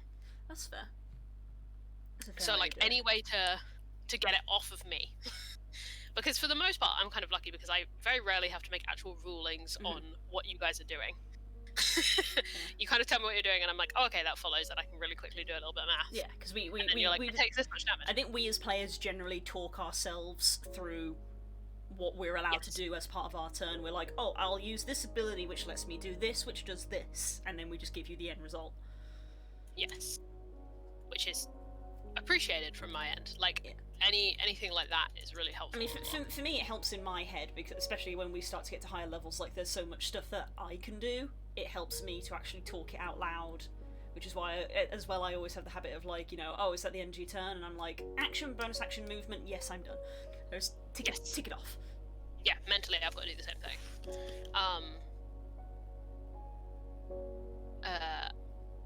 Yeah, anything like that, yeah, is useful, especially at high levels of this. There's definitely gonna be moments where I'm gonna be like, okay, can you guys hold this number for a second? Yeah, it's tough. I'm still working on it. I am not very good at running combat. It's still something I'm learning how to do. I'm trying not to avoid it too much. I'm trying to make myself run it, because it's the only way I'm going to get better. But This is very true. yeah, keeping the tempo up, especially in like a really high stakes combat, trying to keep that feeling of pressure up is really difficult. But yeah, I think it ultimately comes down to how can I make it my turn for the least amount of time. I had one DM once tell me that they actually didn't track monster HP. That was just not how they ran. What they did was they essentially just did a tally, which was this creature takes 10 hits to kill. So even though the players would roll damage, because he was like, you know, I know my players like to roll big numbers, he never really tracked how much damage it was. It was basically like, you know, this creature will take 10 successful hits to kill. And I was like, it's interesting, but at the same time, I get doing it for like fodder. If you've got a lot of like little things that are probably going to die in 1 or 2 hits. I've done that. It'd be like, okay, if this thing fodder, takes anyways. a hit, it'll die, or if this thing takes 2 hits, it'll die. I've done that before. But for big things, no. Like, you want to watch that number go down, or feel that satisfaction of having done that much damage, you know, or doing what my brother keeps telling me over and over again the same story, because it's the same as me. He forgets that he tells me these things about his werewolf that he's playing at the moment. Yes. And how he accidentally, I don't know what system they're playing, I think it's one that the DM made, but how he accidentally one-shotted one of their massive, like, creatures, because he has some kind of mechanic where to go into werewolf, he essentially has to, like, gain a number of, like, he has to get like 10 points of something, like rage or something. It's something like that, some kind of system. And then when he's in werewolf, he keeps gaining them, but he takes more damage but does more damage until he hits 0. It's like a berserker mechanic essentially, but for his werewolf. And he has a thing where, as part of that, when he's over a certain number, like it's a really high number, so he must be taking a lot of damage, he rolls like a d6, and that's how many attacks he does. Ooh. And he rolled a crit with 5 attacks and did like 200, nearly 300 damage, and just annihilated something. Go So, like, feral. yeah. That's so the like dream, I can't yeah. imagine not having that those kind of stories. Yeah, that's the dream. I mean, Alistair Dartwood and the Beholder.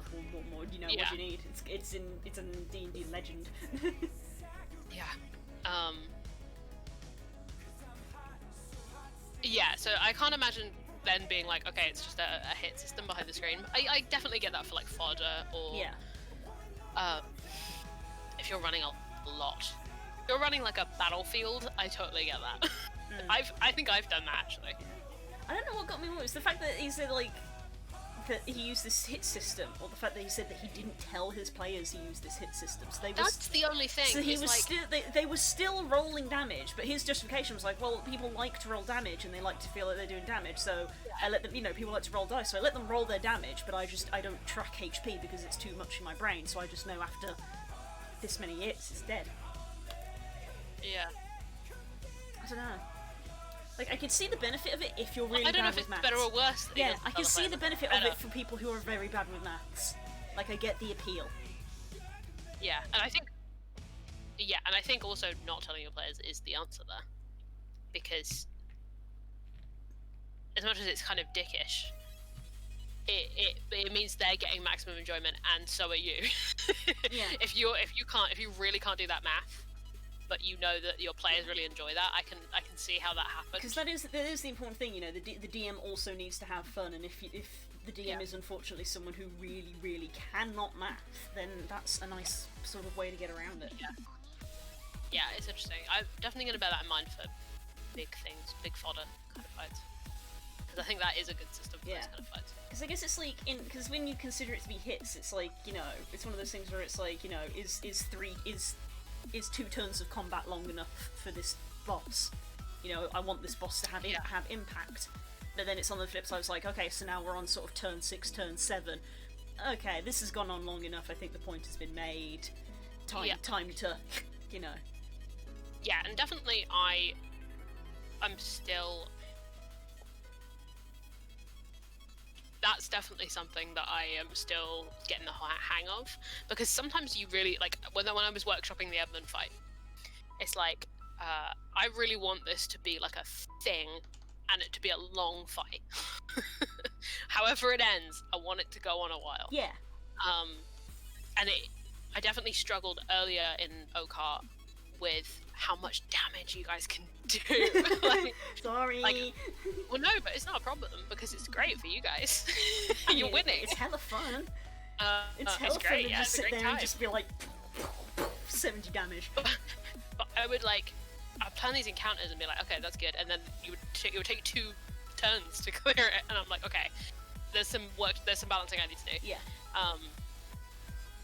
So I get that of being like, I want this to go on for so many turns. Yeah. And I've definitely had both. I want this to not go on for many turns, and I want this to go on for a lot of turns. It's a tough one. I am a... Oh, do I want to admit to this? You can admit if you padded numbers before. Yeah, I won't take offense to it. No, I'm a big health padder. if it's... I will add little, not huge amounts, but little bits of health just to make things last more than a round if I've really fucked it up. Yeah.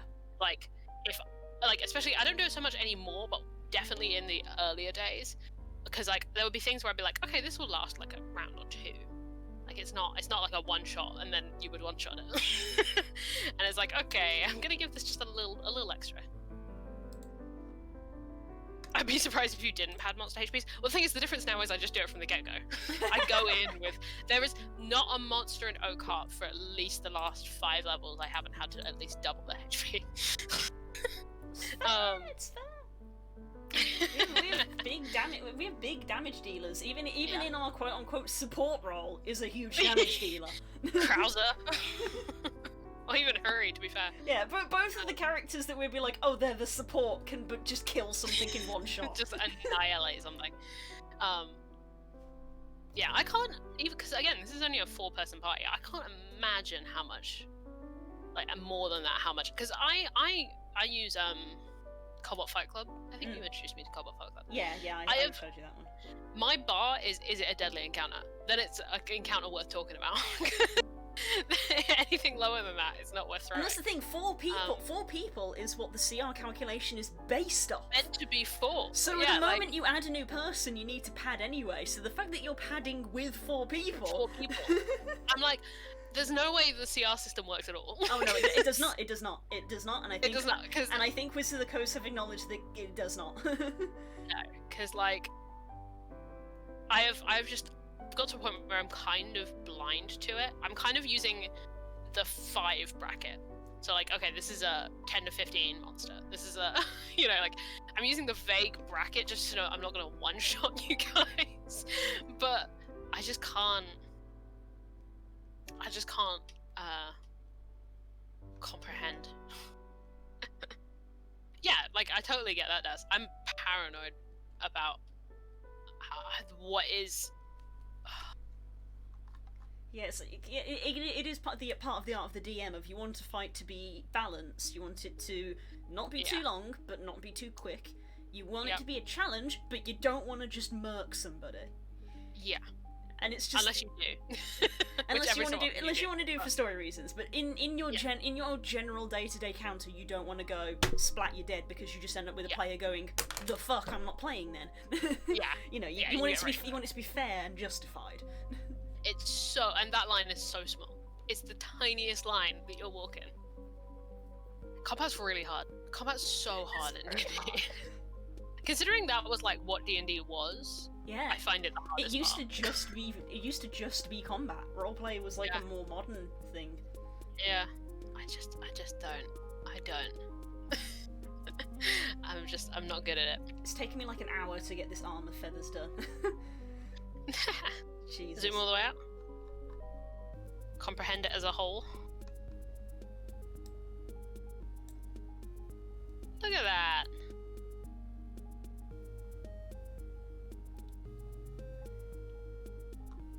Look at that. Look at that bean. The feathers. And there I was like, oh, I just need to do the feathers and then we'll be colouring. And now I'm just like, colouring's not happening this week. It's taken me an hour to do one arm of feathers, which means it will be 11 by the time I have done the next arm, and I've still got I've still got the tail to do. Yeah, that's true. You'll get there, I believe. Yikes. That would be a mess, that, for so many reasons.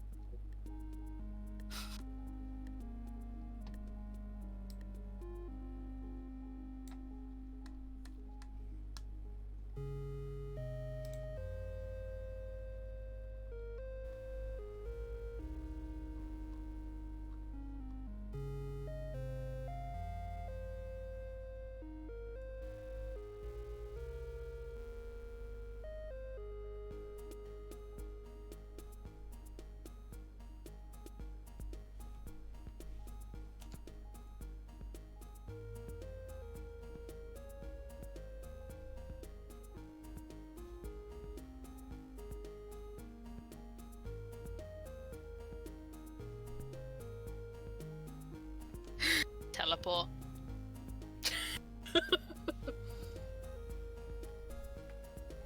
Ooh, frog update. Frog update?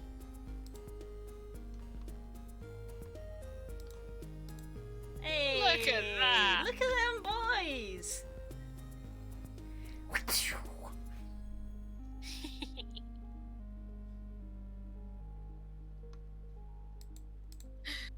I like can't zoom in enough on this picture. I know, I want to zoom in more. There we go. I've just zoomed all the way. You just want to zoom in on his pretty face.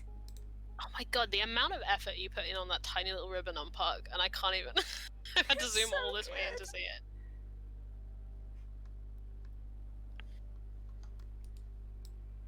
What a disaster child. I love him. I think of Lo fondly often.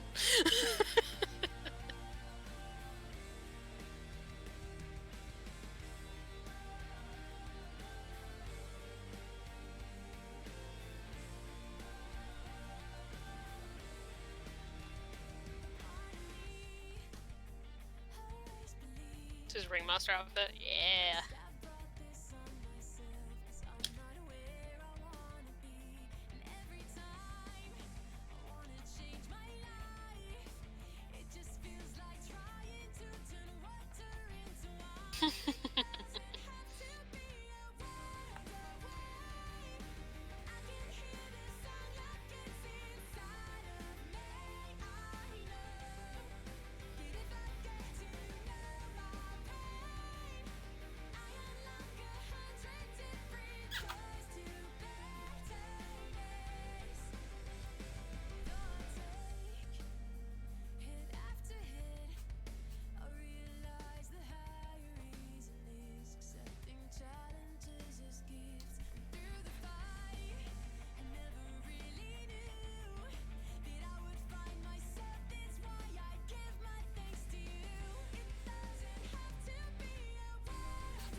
Sadie, I can hear teeny tiny sneezes.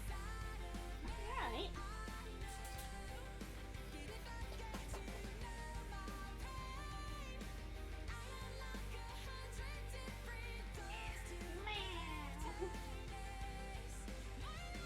begins. I've been in here for half an hour, that is far too long. Unacceptable conditions. I've just realised what I'm referencing with this. Oh well.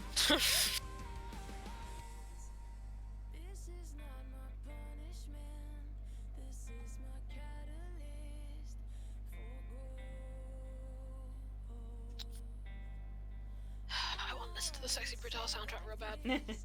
Then do it. It's happening. It's happening right now. On Spotify? Didn't think so. Every day of my life, I'm like, maybe I'll replay the Sexy Brutal. So I put on the Portal soundtrack on Spotify, and I saw that. and within the first 2 seconds, I was like, ah yes, I've played this game so much that I can identify what portion of the game we are in just from the music and the cinematic. And in fact, could semi-quote the cinematic in time to the music that plays in the cinematic, and all I could think was, I want to replay Portal 2. Yeah. Oh my god, I could play the shit out of Portal 2 right now. Such a good game. Yeah. It's up there as one of my all-time faves. I love the multiplayer of Portal 2. I never finished the multiplayer because I could never find someone who was dedicated enough to like play through the entire thing, because it was a lot of levels.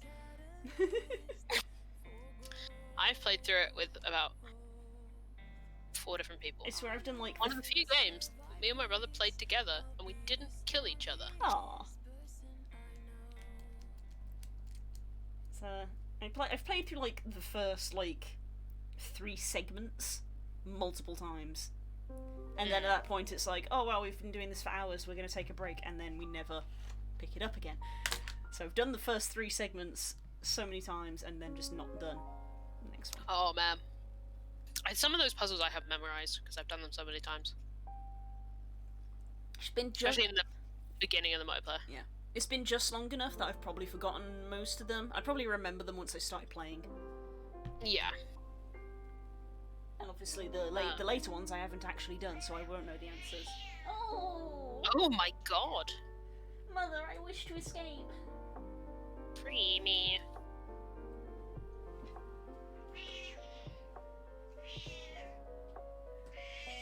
Hey, gotcha. Gotcha. We once again promise for anyone new in chat that she is actually fine. She just makes that noise. She just makes that sound. You're a big drama queen, aren't you? She likes to scream.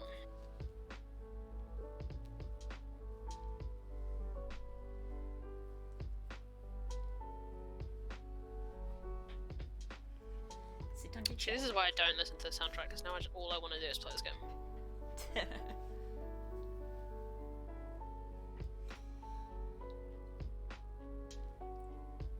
Because this game is like based around a single day, like a time loop, and because this is kind of similar to what you said about Portal, because the music is area based, but it has the full it's the same. It's a piece of music that covers the entire day for that zone. So I can tell you not only what zone this is, but what time in that zone it is. This is 2 p.m. No. This is 6 p.m. in the library. Is this piece of music? Because all of Sexy Brutal happens from midday to midnight on the same Saturday. Over and over and over again. So you save it, bro. What is happening? I've reached over to stroke her and she's licking my arm. What happened to your voice there? I am blessed. She's Blessed licking with my friendship arm. of cat. Why are you licking my arm, Sadie?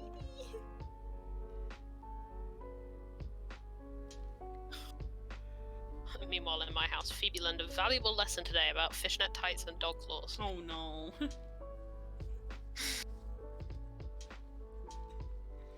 was like, no, OCD. I'm wearing a lace skirt and also fishnets. Do not put your paw on my leg because it will stay there. And it did. She's what? Look at what is this cat doing? She's now come over and is licking my elbow. What are you doing? Did you lean in your food today?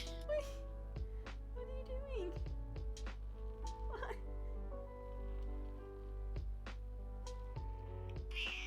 Ow!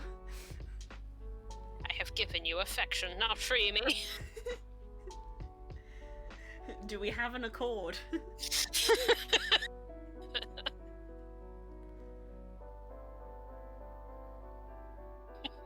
Sorry. Oh, pen scritches. Oh, Oh, the squitches. pointy tablet pen scritches.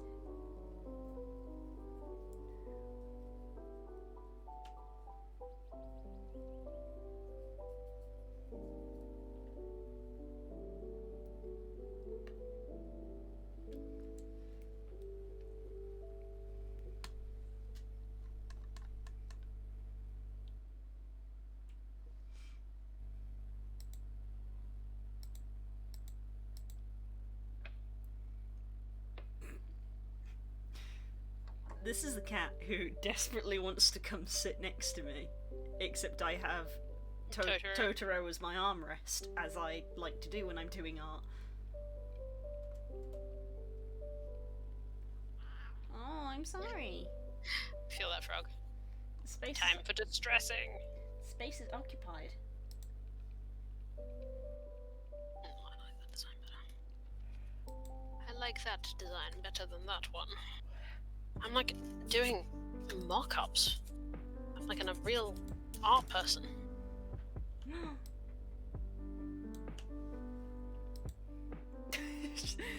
Oh, Grumpy. Oh, is she angry now? Yeah, she's now just rolled over onto the chair with her back to me just to be like, fine, if you're going to ignore me, I'm going to ignore you. Cats. Mad.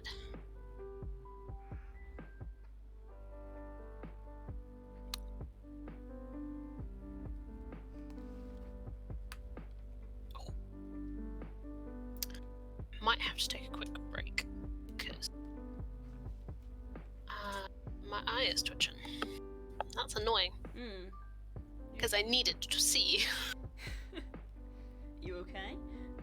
Yeah, it's fine. It's just, again, I think it's just caffeine, but because obviously I'm only on day 1 or 2. It hasn't quite exited It hasn't the quite system. left my system yet. Right. And my body hasn't quite gone, there's less caffeine in here. But yeah, I'm gonna take 5 real quick. Go downstairs, refill my water and stuff. Yep, take all the time you need. Blue will entertain you, chat. Just don't count on it.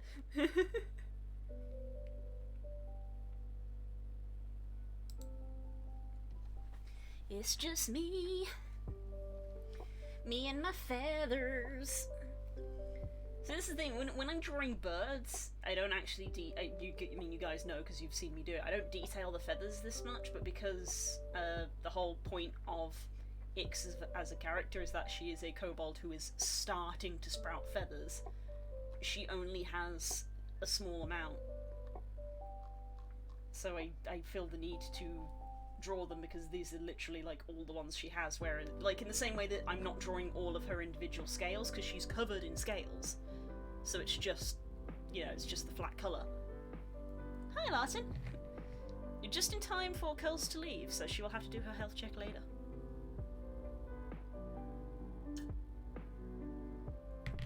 You know, in the same way with like Blue and fur, you don't do every individual hair because it would just be a mess. I don't do every individual feather on Kika because it would be ridiculous.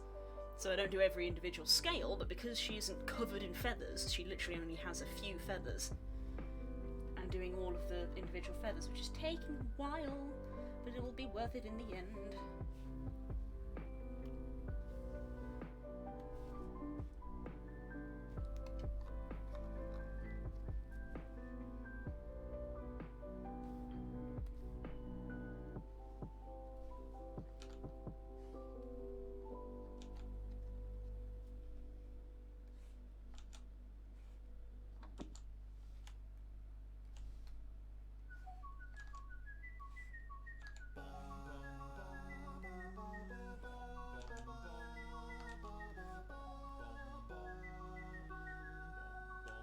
doing well, Martin. How are you doing?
Don't you worry yourself, bud. That's perfectly fine. Whatever you feel comfortable with, do not stress about it. Yes, Sadie agrees.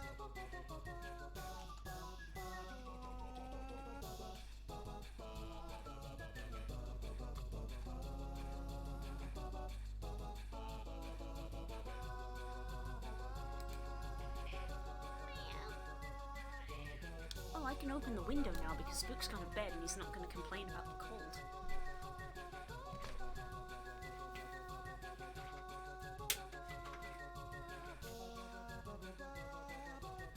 Oop. Silent Totoro! Oh, my hair is a mess. Don't mind me.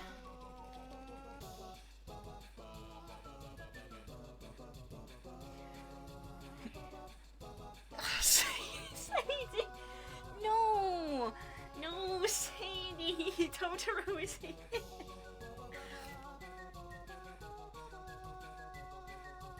Sadie! You can't sit on the chair. I'm using Totoro as an armrest.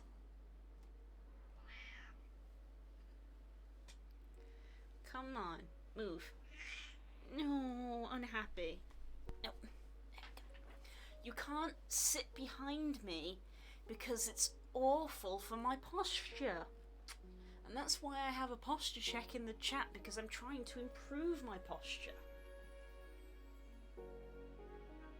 This is why she's upset. So she used to like sitting behind me, and as I've just said, it's bad for my posture. So now I've sort of managed to train her to sit next to me on the side. But because of when I'm drawing, I use my Totoro plushie as an armrest to help with, you know, my desk space and stuff.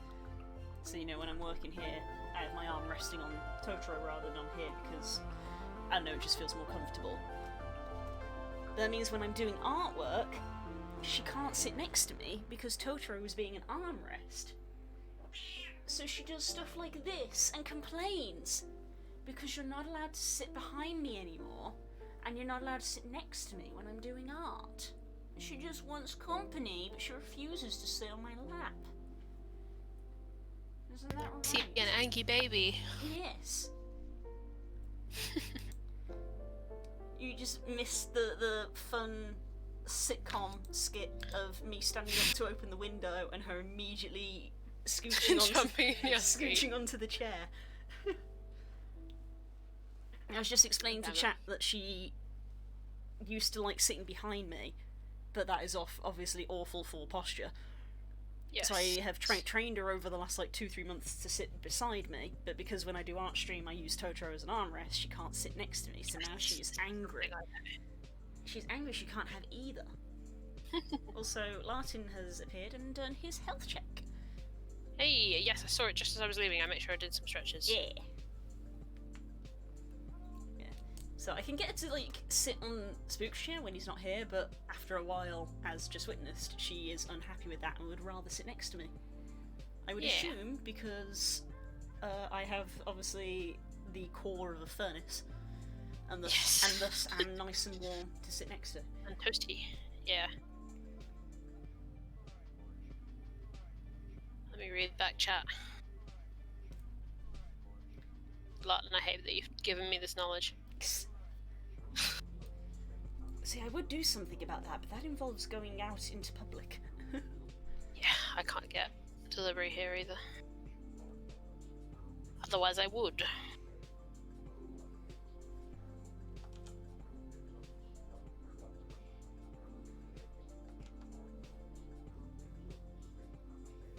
I need a cat table.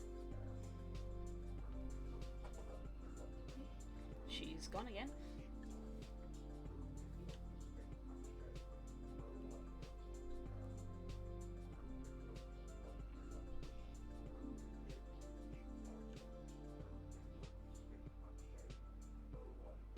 I spent too long getting...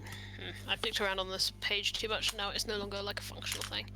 I think I'm gonna bring that into Photoshop and see what I can make of it, just thinking about. Ooh.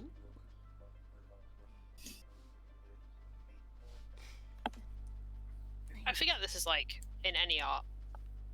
I'm including D&D prep as an art apparently. Yes, Um, it is. I Don't think let that's anyone the deal. don't let anyone tell you otherwise. Go ahead. But yeah, like obviously you come up with the best shit when you're just dicking about. Yeah. Who will win? Thing I've thought about for 8 months, or thing I thought would be fun.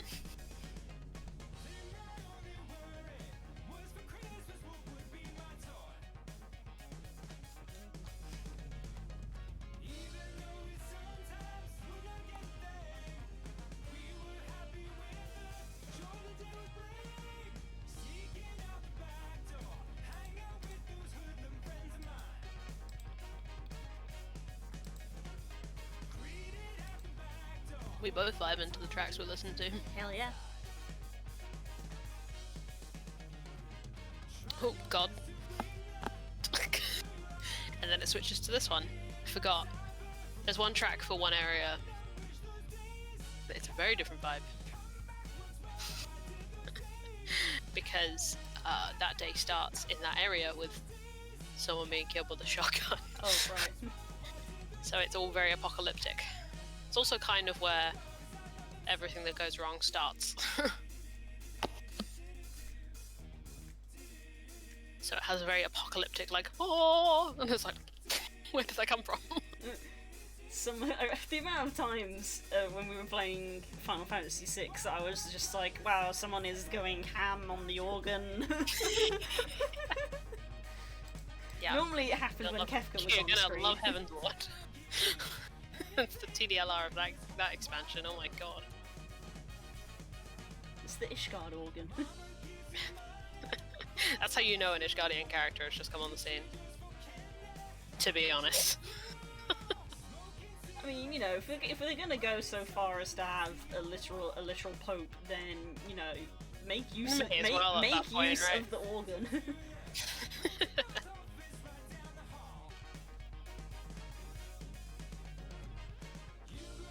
Utilize organ. Okay. How am I gonna do this? I took my hair down while I was on break and it feels so much nicer. Yeah. There's no more pins in my scalp. It's the dichotomy of I can't stand having hair on the back of my neck because of getting too warm, and then after a while it's just Yeah. like, oh, the stress, relieve the pressure of having hair. Yeah. And my god, it's here to play today. There's a lot of it. I mean, having finally got to see my family, everybody, even though it hasn't really been that long, so I don't feel like my hair has grown that much, they were all just commenting of like, gosh, your hair is so long, it's so nice, long, and you're like, yep, just in time for it to be summer and to bug the hell out of me, so, so I want to cut it off, and they're all just like, no, it's so lovely now, it's perfect, don't cut it off, and I'm like, but it's so warm. It's gonna happen. It's only April and it's too warm. Yeah. I mean, I rage cut all mine off, as you know. Because it was like Yeah, that's the difference. If Yeah. I rage cut mine off, mine's gonna go back to being like, you know, nape of the neck. It's Yeah, gonna be well, that's the thing. short. I want this to be a little shorter than this. I also just want to get rid of all this. And my aunt was like, "Oh, I know someone who does those kind of hairstyles." So might happen Yeah. this summer. I might finally do it after about 3 years of talking about it.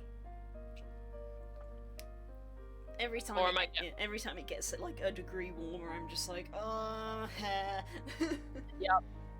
The burden of having hair. Yes, because not only is my hair very long at the moment, but as I'm sure several people are aware, my hair is exceptionally thick. So is mine, yeah.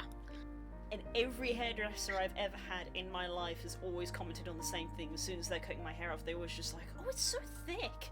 Wow, it's got Yeah. so much volume. And I'm like, I know, Yeah. it kills me in the summer. Yeah. I want to That's so die. real. I once had a I had a hairdresser who was like, same hairdresser I had for years. She's like, I will do anything you want to your hair. I will dye it any color. I'll do anything, but I will not thin it. See, that's the thing. Like, That's okay. the thing. Every time I go to the hairdressers, they run the thinning scissors through it because it's like too much to manage. Yeah, I think when I've had like easier, like cheaper haircuts, it's I have broken a hairdresser's hairbrush in this hair. Like they have to thin it.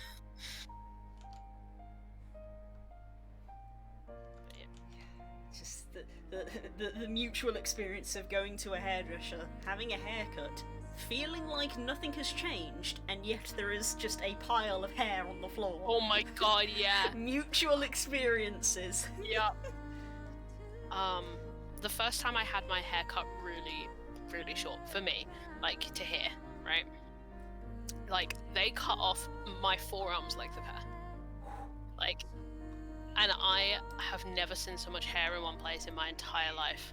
When I stood up from that hairdresser hair, I was there for like, this is the same time I had it dyed, I think. Mhm. Yeah. So like, I was in there for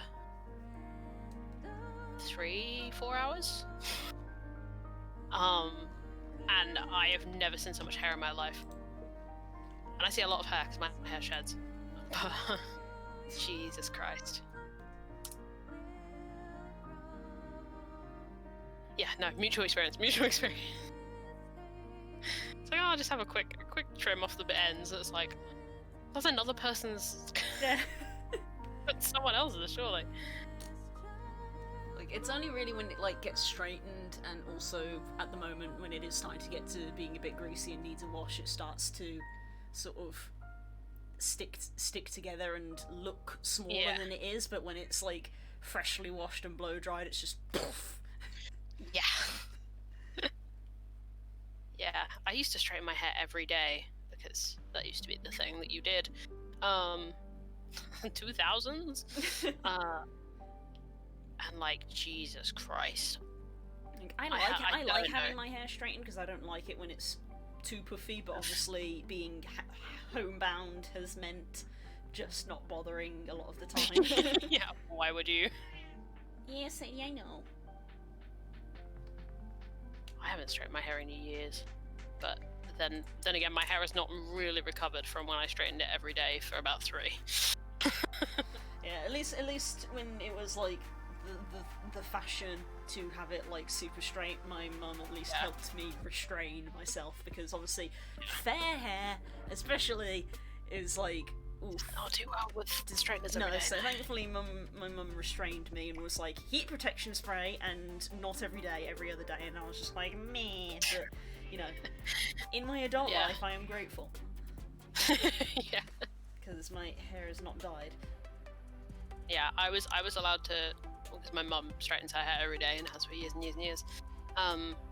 I was allowed to straighten the shit out of my hair, but I wasn't allowed to dye it. And at a certain point, I made an exchange. I said, "Okay, can I dye it if I stop straightening it?" And it worked out. Yes, Larson, where do you think the nickname Fluff comes from? She's floofy.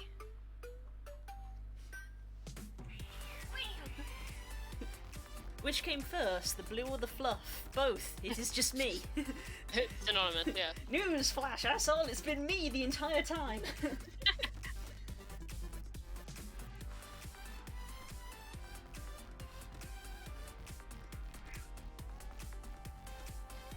Demeanor.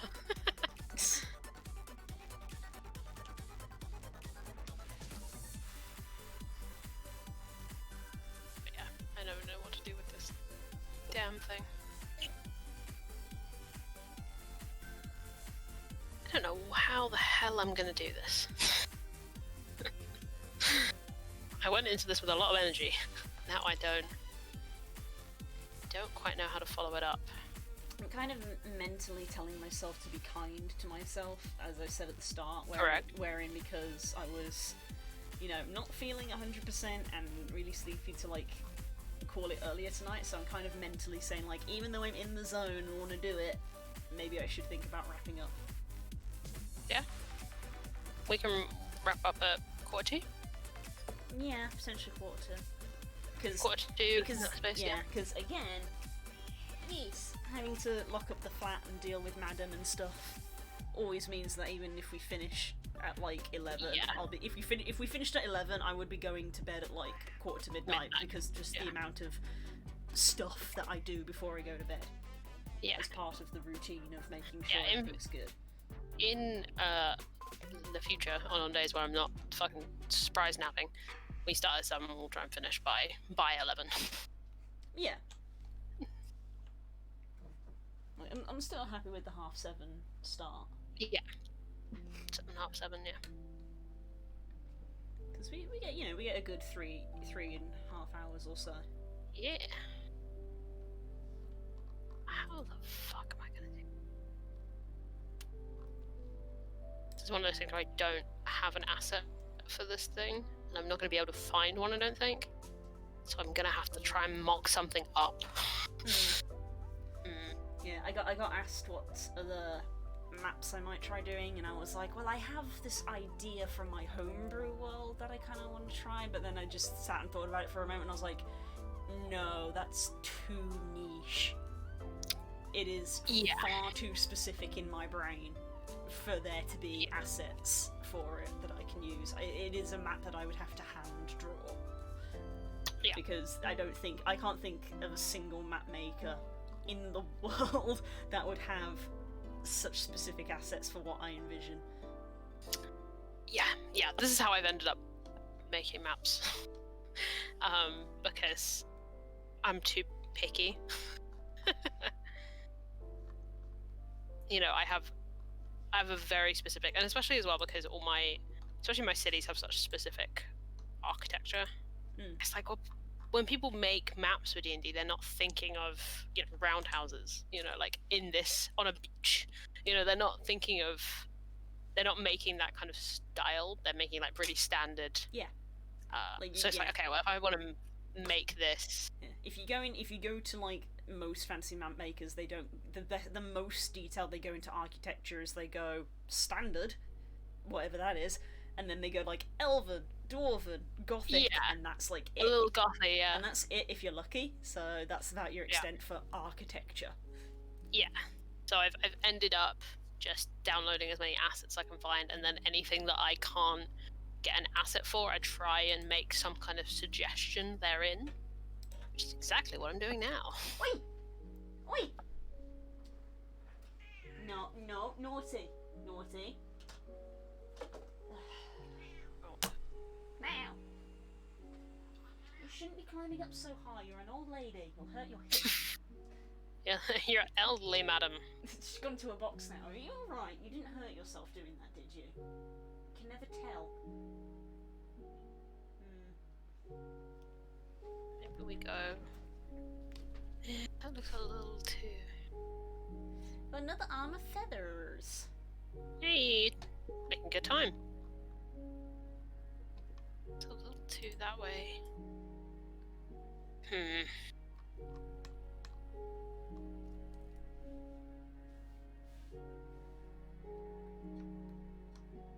Oh.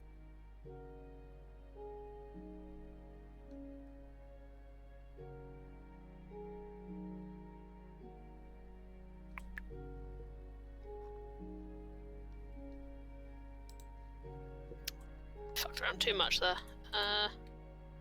Keep it simple. Keep it simple, stupid.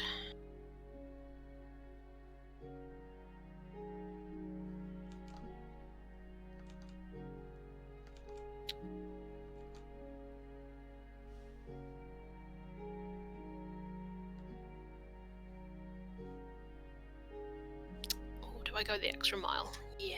Good. Yeah. Only make me happy. That's okay. Oh shit, what color? Oh. Just discovered that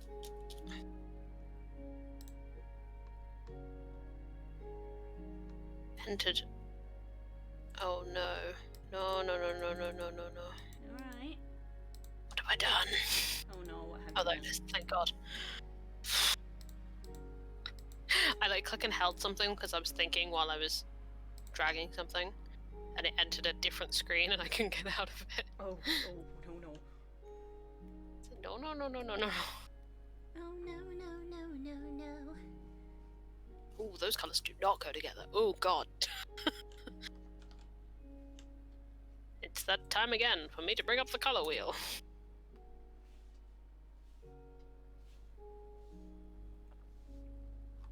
Okay. Ah.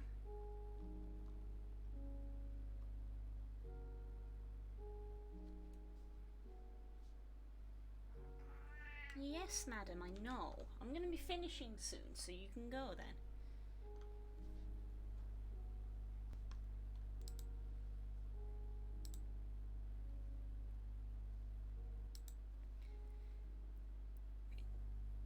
Peeps who are on the Minecraft server, if you are listening to the stream, consider wrapping up what you are doing. Because if I'm going to bed, that means that the server is being shut down for the night.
Yes, I know.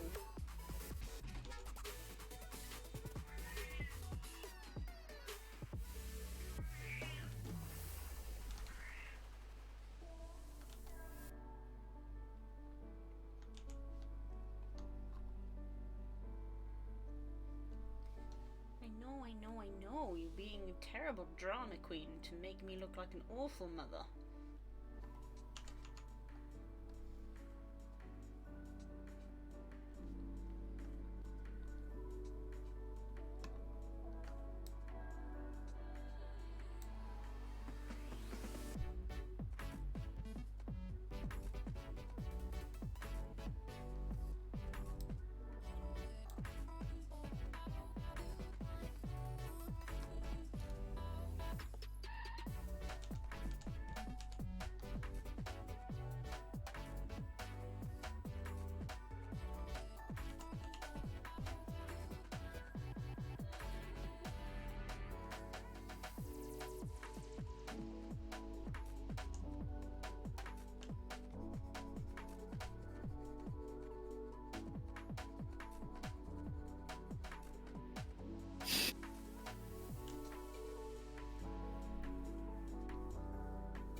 Moment of self-awareness. Oh. realize your players are going to make a meme out of something, do you double down or do you change it?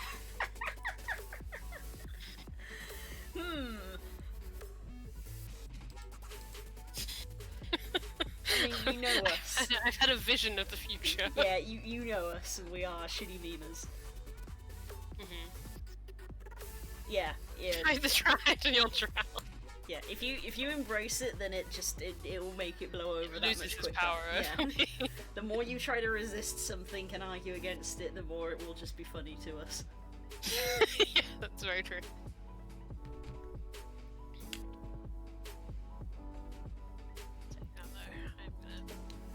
It's like you're the DM who's literally got a line on your world map being like, DM is stupid, this is meant to be here.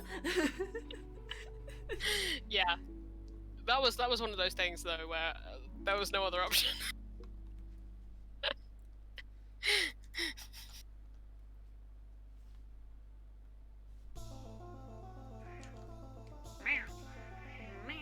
It still makes me laugh that it's the first thing that Roll20 loads. Yeah, it prioritizes text. Yeah. So you load into my Roll20 chat, and in front of you, zoomed all the way in, is on a red arrow with the message, "Your DM can sometimes be stupid."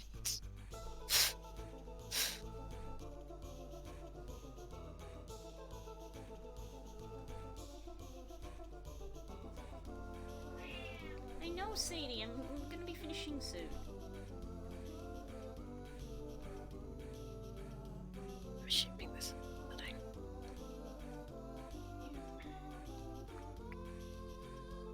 Is that it? Yeah. I know how to use Photoshop.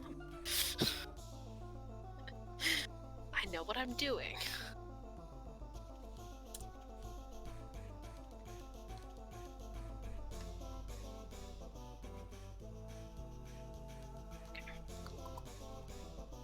And then that's that one. Fuck. That's fine. Take care, Larson. It's not enough. See ya, Lan. Ooh, frog update.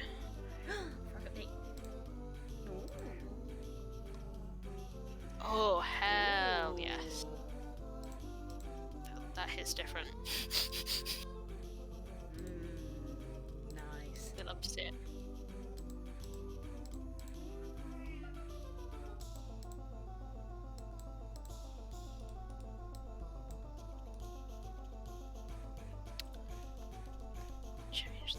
Change it. Oh, I could do that. Cool.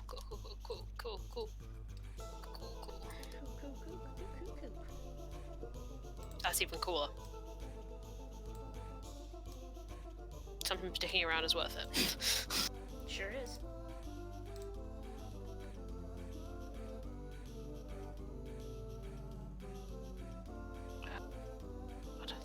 Great use of folders.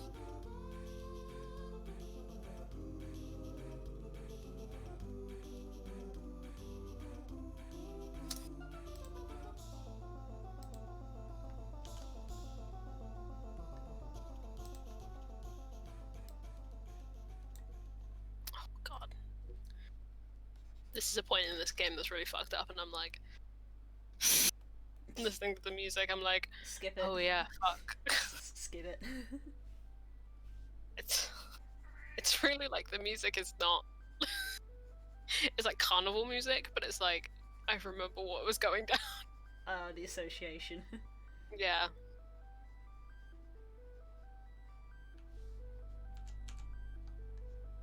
Yeah, there's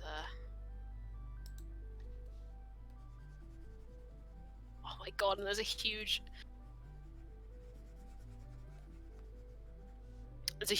quiet section in that song because all the stuff happens at the same time. They die really early in the day, so there's a large section of the track for the area that's just silence. Oh, that's worse. Because if you go to the area like late in the day, all the terrible stuff already happened. Sexy Brutal's a great game, more people should play it.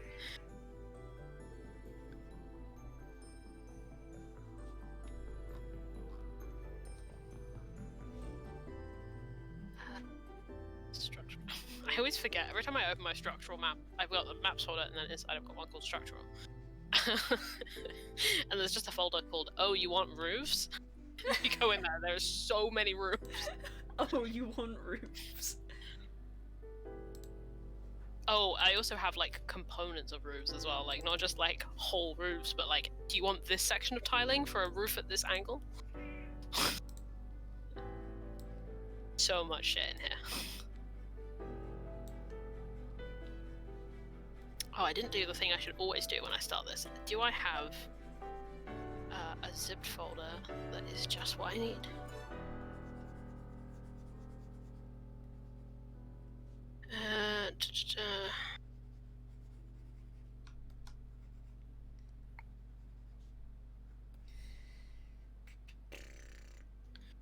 I'm done with lining for tonight, so I'm just gonna slap down some colours, literally just to see what they look like. This isn't even like gonna be colouring. This is me slapping, throwing paint at a wall. I know that in my mind, Ix was red, but they didn't really get much further than that. Like, when I played her in a one shot, the picture I used for them was red. No.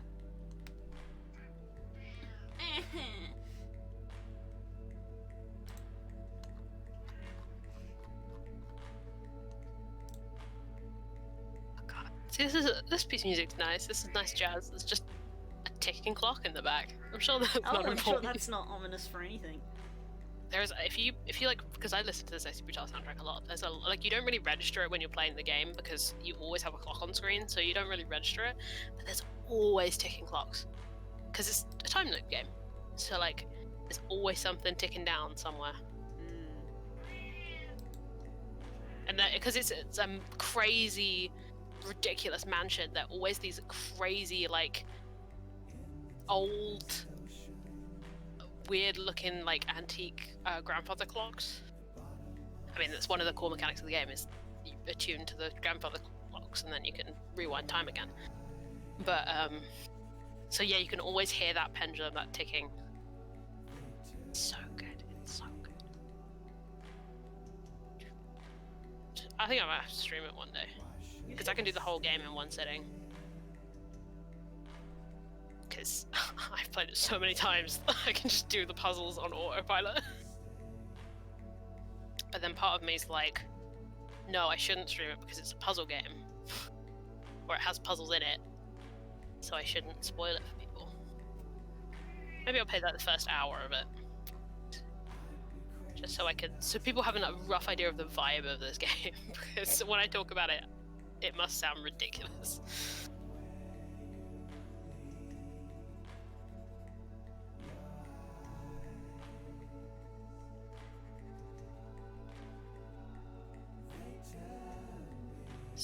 I was looking for, but it works.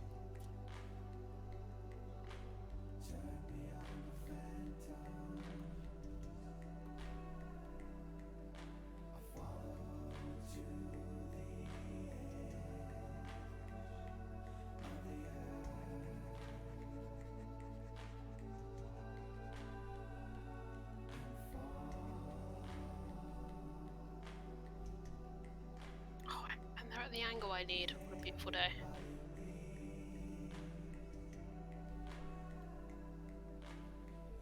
It's that time of the map again where I get to decide scale. If I make these really small.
Look at that young gentleman.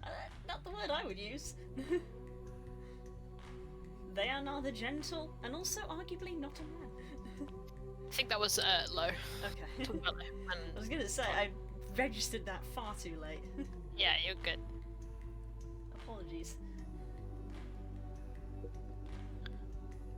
That makes sense now. Now I feel stupid. Yeah, that is a young gentleman. It's an absolute gentleman. We love him dearly.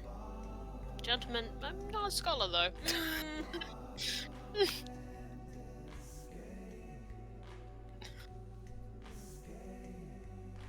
Oh, why did I do this to myself? Oh boy. It's fine. I have to commit. I have to commit now. Ooh. Oh my god. There are sad noises coming from behind. If anything, that's the reason I should end the stream. Because Madam demands. The lady of the manor insists that you stop this tomfoolery at once.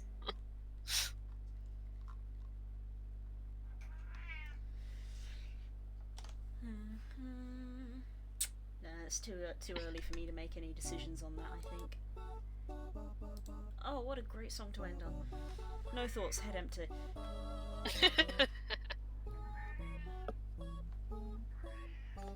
Wait, that's not in the right place at all. Meow, yes. Oh my god. That was the I have turned around to acknowledge you, meow. Yes, I'm gonna finish now. I'm gonna finish up. Ugh.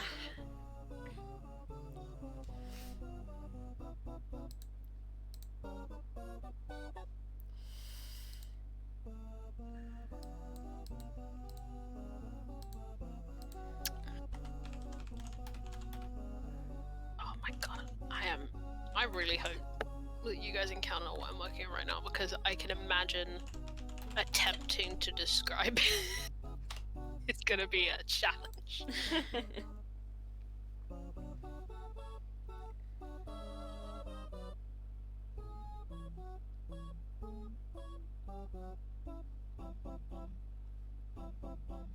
Oh, wait then. Yeah, of course that's what I have to do. Of course that's what I have to do. Foolishness.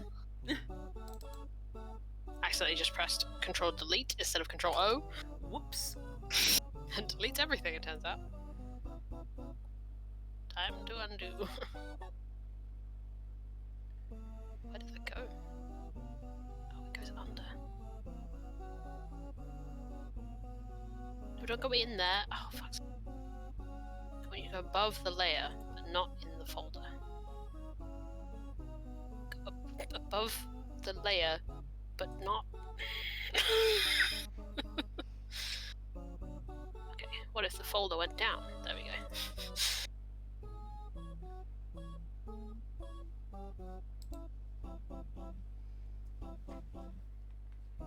That has to be in the same place.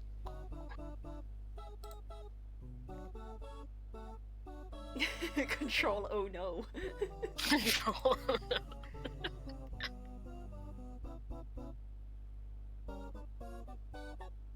Basically.